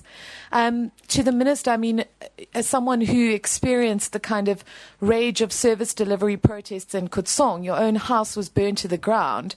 You are well aware of the political dynamics within our municipalities, particularly around service delivery. I mean, how do you address an issue of finance that could have real impact on your municipality's ability to provide services? And to simply say that you would urge ratepayers to pay for municipal service, is that actually enough given the context of what's happening here? And then also for the AG in that same situation, I mean, do you have any advice to government about what potentially in the context of a nation that is, you know, on fire in many respects, could turn out to be a powder keg? Thank you. Thanks very much, Nicholas Barr from ENCA. First of all, congratulations on increasing the amount of municipalities and municipal entities that have received a clean audit. But how should we interpret these other facts, some that my colleague has just mentioned? Fruitless and wasteful expenditure increasing by over R1 billion in the past 5 years. Irregular expenditure more than doubled. It's now sitting at over 15 billion. Unauthorized expenditures increased threefold. Is this a case of many municipalities improving their finances, but those who haven't improved have regressed to such an extent that it spoils the whole picture that we're looking at? As I understand that you've painted a very positive picture here, but looking at those numbers, do they not alarm you? I mean, at the end of the day, how much of an improvement has there actually been if we see these figures with fruitless and wasteful expenditure, irregular expenditure, and the fact that over a quarter of the municipalities, you're not even sure if they can continue as a financial entity? Thank you. Nobutla Nkoma from ANN7. My question is to the Ministry of the Kokta Ministry. Pardon me. We've heard you speak out before about the continued reliance on consultants, and we've seen here that 68% of those municipalities that do use the services of consultants, they've identified weaknesses. What are some of the suggestions that you've tabled out to deal with this reliance on consultants? What are some of the suggestions that you've tabled in order to see less reliance on these consultants? Thank you. Good afternoon, Aldrin Simpier from SABC TV News. I have a couple of questions, so I'm just going to shoot all of them. The first one is with regards to the provinces. Can you indicate whether there is any province that has none of its municipalities receiving clean audits? You did indicate that the Free State is out of the dark with Thabo Mofokeng. And what's the debt levels at currently when it comes to these municipalities? When you say that a quarter of these municipalities might not be able to operate further, and in the statement that was issued earlier on, it indicates that instability in key positions at municipalities like the municipal manager and chief financial officer and so forth is a cause of concern when it comes to the financial performances of these municipalities. Is the amalgamation of municipalities, does that at all affect the financial status of the outcomes of such audits that you do? And finally, in terms of the supply chain management, you indicate that there was about 14.7 billion rand in irregular expenditure. Only 10 billion can be accounted for. That means that about 4 billion is unaccounted for. Is there any criminal action, recommendations for criminal action? Thank you. Sidi Madia from Power FM. Just one very quick question. You mentioned areas like the West Rand consistently being an issue. I suppose this question is for both the AG and the Minister of COGTA. For the Minister, what do you do about areas like the West Rand? I mean, government's done a lot to try and fix the West Rand, but it remains an issue. And then also for the AG, what is the suggestion around this particular issue, around municipalities where they've changed leadership, they've tried all sorts of intervention, and yet they remain as areas that are desperate, rather, in need of strengthening? Thank you.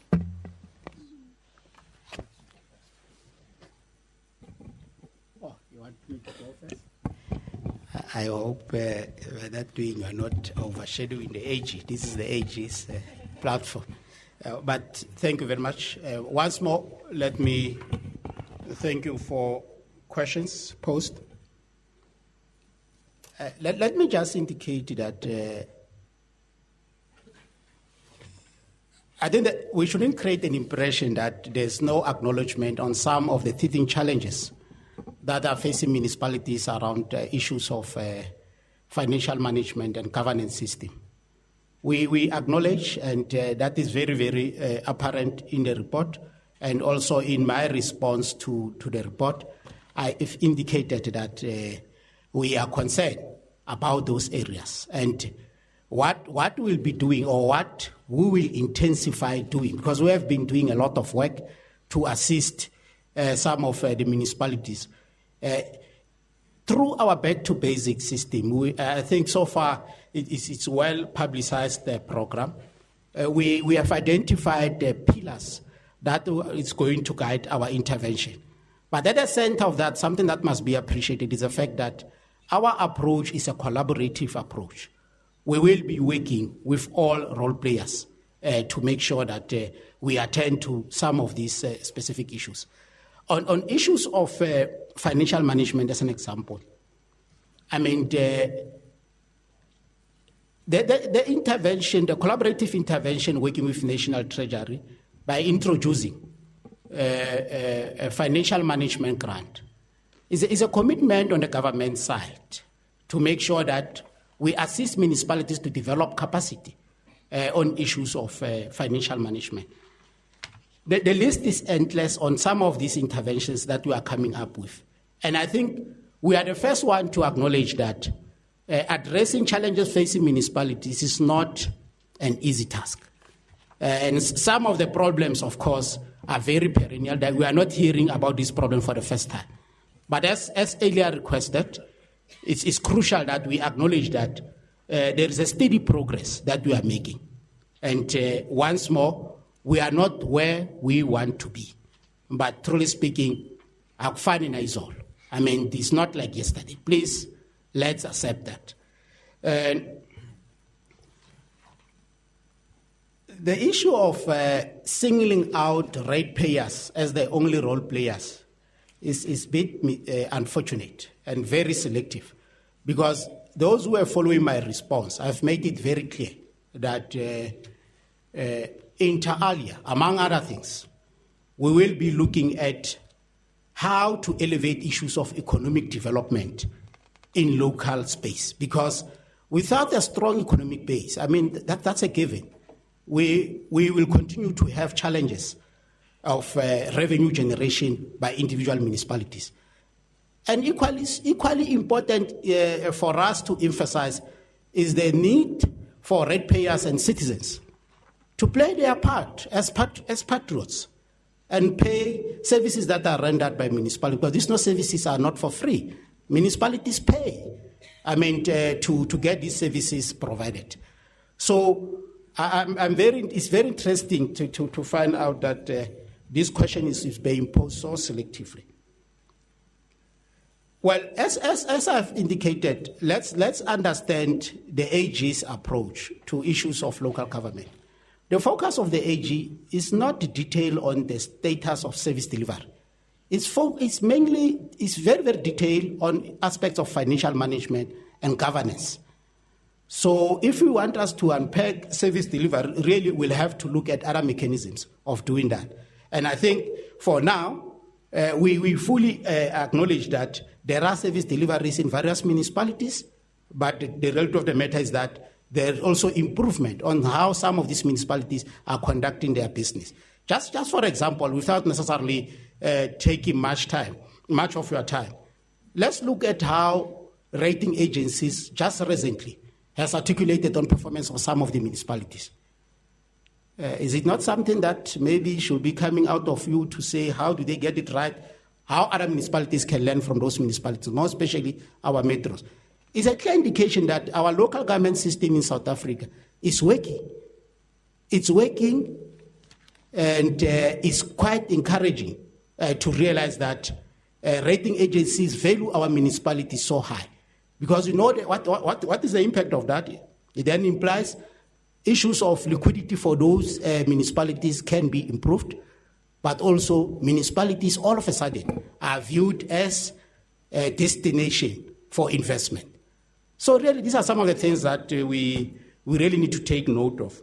But maybe even before, well, there's an interesting issue on reliance on consultants. We are acknowledging here, look, it's just 15 years in this system. After years, many years, centuries and decades of a system that was not meant to service the majority of the people of our country. Now, one of the biggest challenges that we have all acknowledged that we are faced with, institutional capacity. That's why we have included this in our Back to Basic program. There is a problem of developing the necessary capacity in some of our municipalities, more especially the so-called scarce skills, around the scarce skills. But there is a focused approach on this particular matter, and then we hope that with time, some of these interventions will yield. You know, maybe before I hand over to the AG, I must commend the gentleman who started by commending the good work. For the first time since we have been here, I heard such a comment. I think it's applaudable. And And then all the questions posed were so negative. They were all on the negative side. They are not focusing on the positive. Look, really, I don't understand how we approach some of these things as South Africans. We need a person like an American comedian, Kevin Hunt, to come and tell us on how unpatriotic is our media. And I think that is highly evident in how you pose your questions. You start with the negative, and I don't know if you ever have time to think of the positive as a way of maybe showing your patriotic position on some of these matters. I thank you very much for acknowledging the good performance that is not visible to some of your colleagues. Thank you very much. Thank you very much, Program Director. Just to deal with the one question that came from Nick. I don't know if all of us have got a copy of this general report, because I'm just going to refer to some pages in it. But if you look at the total amount of fruitless and wasteful expenditure, and if I ask you to perhaps go to page 121. If I start on page 121 and I say look at the column to the right, the furthest to the right column. That column, if you look at item number 212 on that page, which is Nelson Mandela Bay Metro. If I quickly take you through what's going on in that page under Nelson Mandela, you will discover that out of the 272 municipalities that we are commenting on, Nelson Mandela Bay Metro alone, Metro alone, out of the 272 municipalities, when it comes to fruitless and wasteful expenditure, accounts for 422 million of it. One municipality out of the 272 accounts for 42% of the total of 1 billion of fruitless and wasteful expenditure. And if you run your eye on that line, you'll probably get to page, on the same line, I think it's on page 123. You look at the second highest level of fruitless and wasteful expenditure will be under item 301. which is Machabeng, that we cited in our analysis in the Free State. That is the second highest. Of a total of 1 billion for 272 people, 2 of them are already accounting for almost more than half of that. Now that explains that conundrum. How come you have these good outcomes when you have this massive level of wasteful and fruitless expenditure? I'm suggesting that the number is big in that it's 1 billion, but the rest of other guys have got 9,000 rands there, 12,000 rands there, 20,000 rands there of fruitless and wasteful expenditure, which is an acceptable figure in the context of the conclusion that we've reached in the audit. Because you will see, for example, under the same numbers that I quoted, Nelson Mandela with that is a qualified audit, because in anybody's book, that is quite a significant amount of fruitless and wasteful expenditure. Let me just explain again what that particular one for Nelson Mandela is. I'm sure you will know from having read through the media that they bought these many buses that were going to be part of the bus transit system and so on and so forth. So for as long as they have not yet taken them out of the storage to put them to use, any other expenditure that they incur subsequent to having bought those buses and not used them, any expenditure to pay people that they had employed in anticipation of getting them to drive those buses, technically speaking, that gets classified as fruitless and wasteful expenditure, because you are still incurring expenditure, but the asset against which that expenditure is being incurred is not in use. And the reason that it is not in use is obviously the point that you can examine further directly with them as to why those buses are there but not being used. So those are some of the nuances that sit in this report to be able to understand at the level of detail why you have growing levels of fruitless and wasteful expenditure when the outcomes are showing an improvement. It is possible, because it could be concentrated in a limited number of this population of municipalities when the rest do have elements of it, but not so significant as to attract a negative audit outcome. Coming to the point that Karen Mon raises regarding the monitoring controls, the going concern risk, and so on and so forth. I think what we are highlighting here is that when you've got the going concern risk and the risk of continuity of these municipalities staring you in the face, and you know that it is unlikely to get additional cash from the center, from the fiscus, to pay for certain things that you need to pay as a municipality, but you know that almost 78% of the people in your municipality do not work, so the chances are that they may not be able to pay for whatever services you are delivering. What we are highlighting here is that if you've got that situation and your monitoring controls are weak, you've got a double problem, because you're going to have massive levels of expenditure being incurred, and if they are not being controlled, you're going to have 2 negatives on the financial side. Huge expenditures, no control, but huge levels of revenue not generated because of the going concern risk. So we're saying that the risk remains of a going concern, in the sense that your ability to continue to generate cash resources is becoming limited. But it also gets compounded by the fact that the people in your administrative functions, including finance, if they are not doing their work with the requisite level of technical capacity required, they are going to miss certain obvious things and end up with huge amounts of expenditure and huge amounts of outstanding debt, which compromises your ability to pay for services in the future.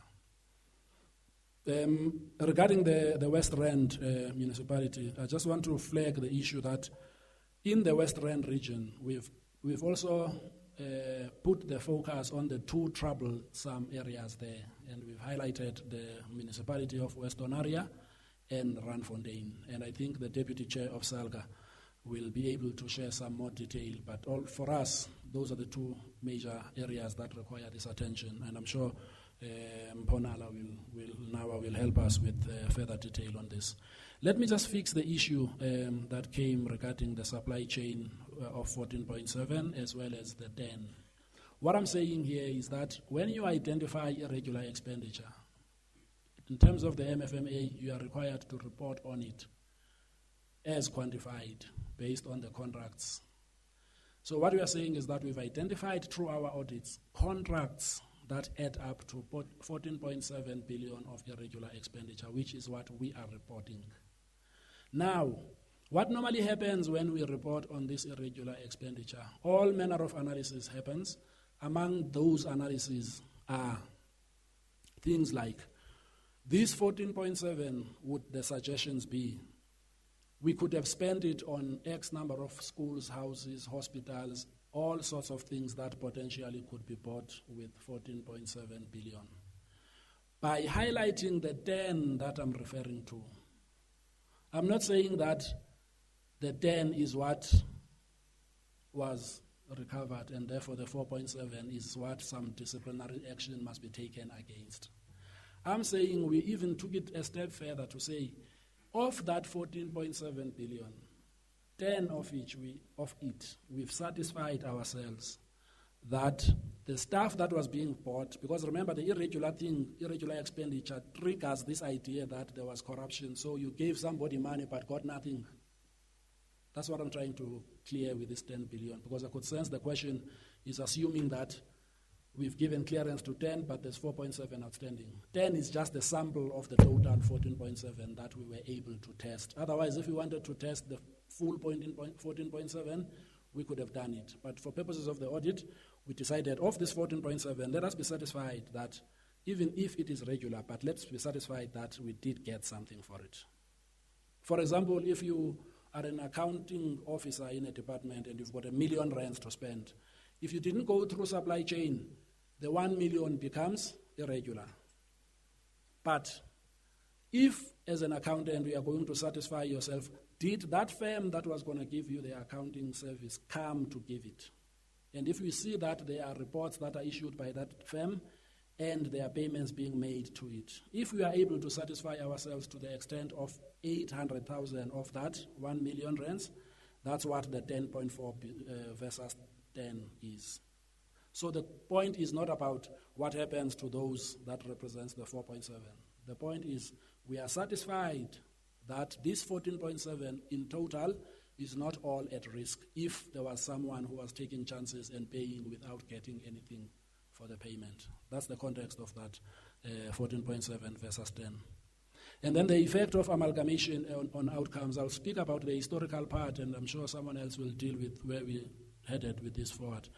We observed when we looked at the accounts for 2010, 2011, when we were doing the audit in the first year of the last 5 years of Vuwani municipality. If you remember, Vuwani got to amalgamate with a number of other municipalities that were around it at the time. And it was clear that when they had to integrate and amalgamate their finances, they started facing a situation that was a little more bleaker than it was before that amalgamation. And the large part for it, for Vuwani, was the fact that they had to incorporate the debt of those municipalities that amalgamated with it. And those municipalities that amalgamated with it didn't have a strong base to finance the debt that they had at the date of amalgamation. Hence, the financial fortunes of Vuwani when it comes to debt recovery deteriorated in that context. So it is just one example of what we've already seen with the previous amalgamation. I have no idea what the impact of that will be going forward. Maybe the minister can assist us with that one. As far as the instability is concerned, we are highlighting the issue of instability because when there are consistent vacancies in the areas of financial management and supply chain, functions that are meant to be controlled at that level end up not being controlled.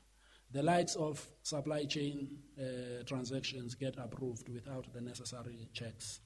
The reconciliations of account balances and financial records never get done or supervised. And the reason for it is because this instability, which is about certain posts that are supposed to perform certain functions which are vacant, remain vacant and nobody performs the control. Hence, the issue of instability becomes our major reality. And I'll let Deputy Chair of SALGA to deal with that West Rand one, and perhaps if the Minister wants to add more to the issue of amalgamation. Thank you. No, thank you very much, AG. I thought it might be important to indicate that the two municipalities that you referred to, Randfontein and Western Air, are both in transition. But I think the cause of the collapse largely is the instability of the municipalities. One, political instability in Randfontein, which has been corrected, I suppose. The Western area, the problem has been that they have never had a CFO for a longer period. What has been happening, the AG and the district municipality have set up a team to focus on the two municipalities with the support of the provincial government. Major issues there is about asset register and issues that I think are able to be dealt with, and the whole issue about the fruitless expenditure.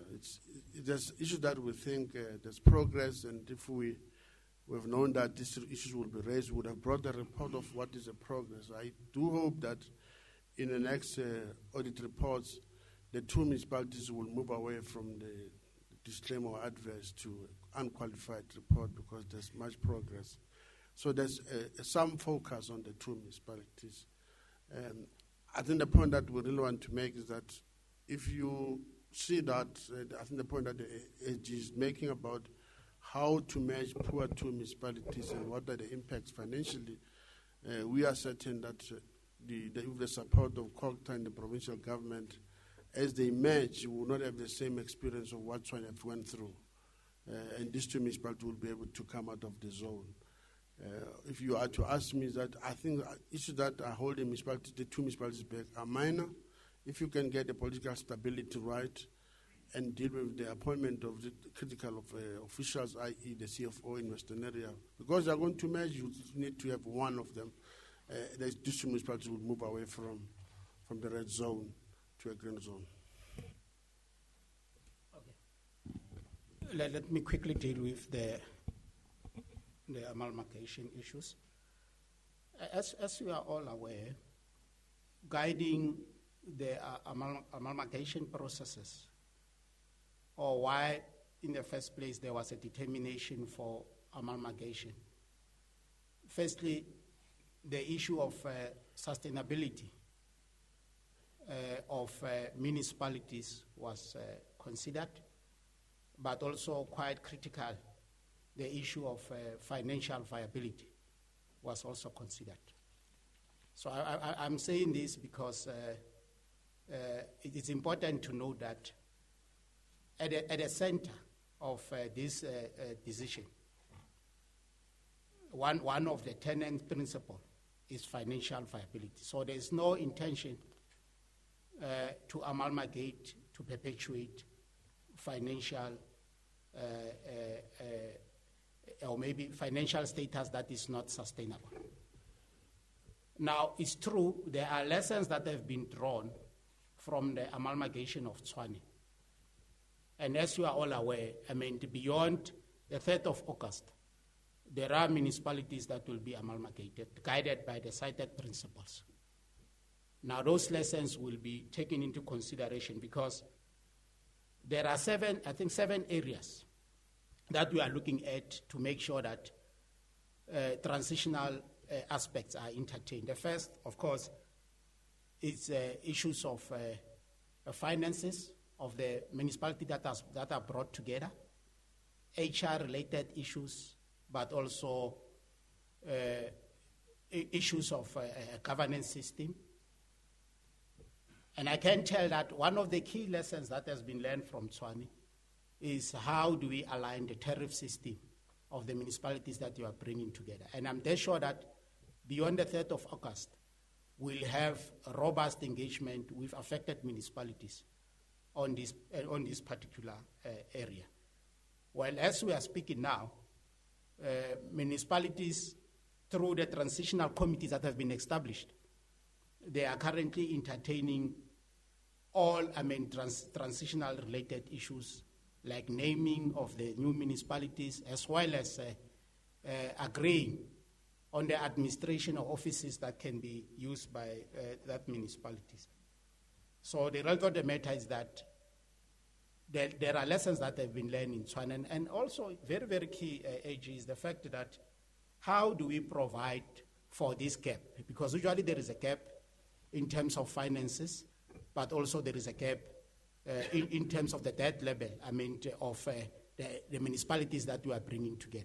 how do we provide for such will be a very, very critical aspect to grapple with as we make sure that these amalgamated municipalities turn into institutions of service delivery that will ensure that services, basic services, continue to be rendered to our people without any hindrance. So I think we are definitely taking the lessons of Vuwani into account as to we deal with the amalgamations of the new municipalities. Thank you very much. We'll take the last set of questions, starting with Cape Town. Over to Paul. Good afternoon, Minister. Good day, Minister. Paul Vecchiato from Bloomberg again. The financial management of any entity like municipality is an expression of the political control. There's been a lot of talk that there's violence among councillors in order to get control of tenders. Most of government expenditure or service delivery is done through municipalities. Has your ministry come across or received reports of violence against councillors, whether incumbent or candidates? And could you tell us how many have been killed or attacked over the past few months? Have you got any indication of that? Thank you. Back to you, Chair. Questions from this side? Yes, ma'am. Good afternoon, Lamise Umarji from Finweek. In terms of your unauthorized expenditure related to overspending of the budget, I wanted to know if it is purely just because of debt impairments, and what would be a long-term solution then for municipalities to ensure that they collect revenue? The last two questions.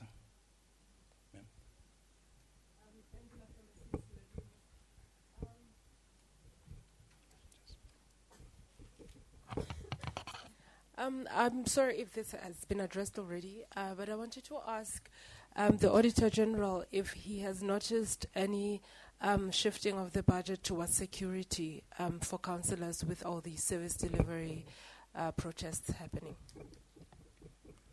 The last one, CD.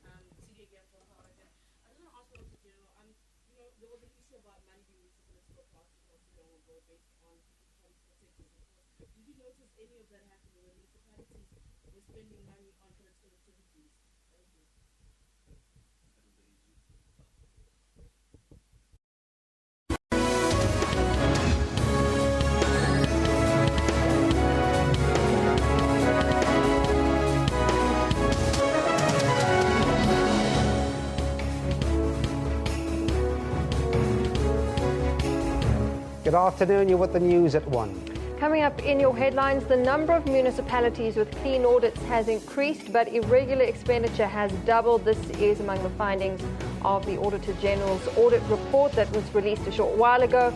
And then the rights of children under the spotlight today on International Children's Day. Also coming up, the manufacturing sector continues to show signs of strain, with the Barclays PMI losing ground in May, and decent employment the focus of the International Labour Organization conference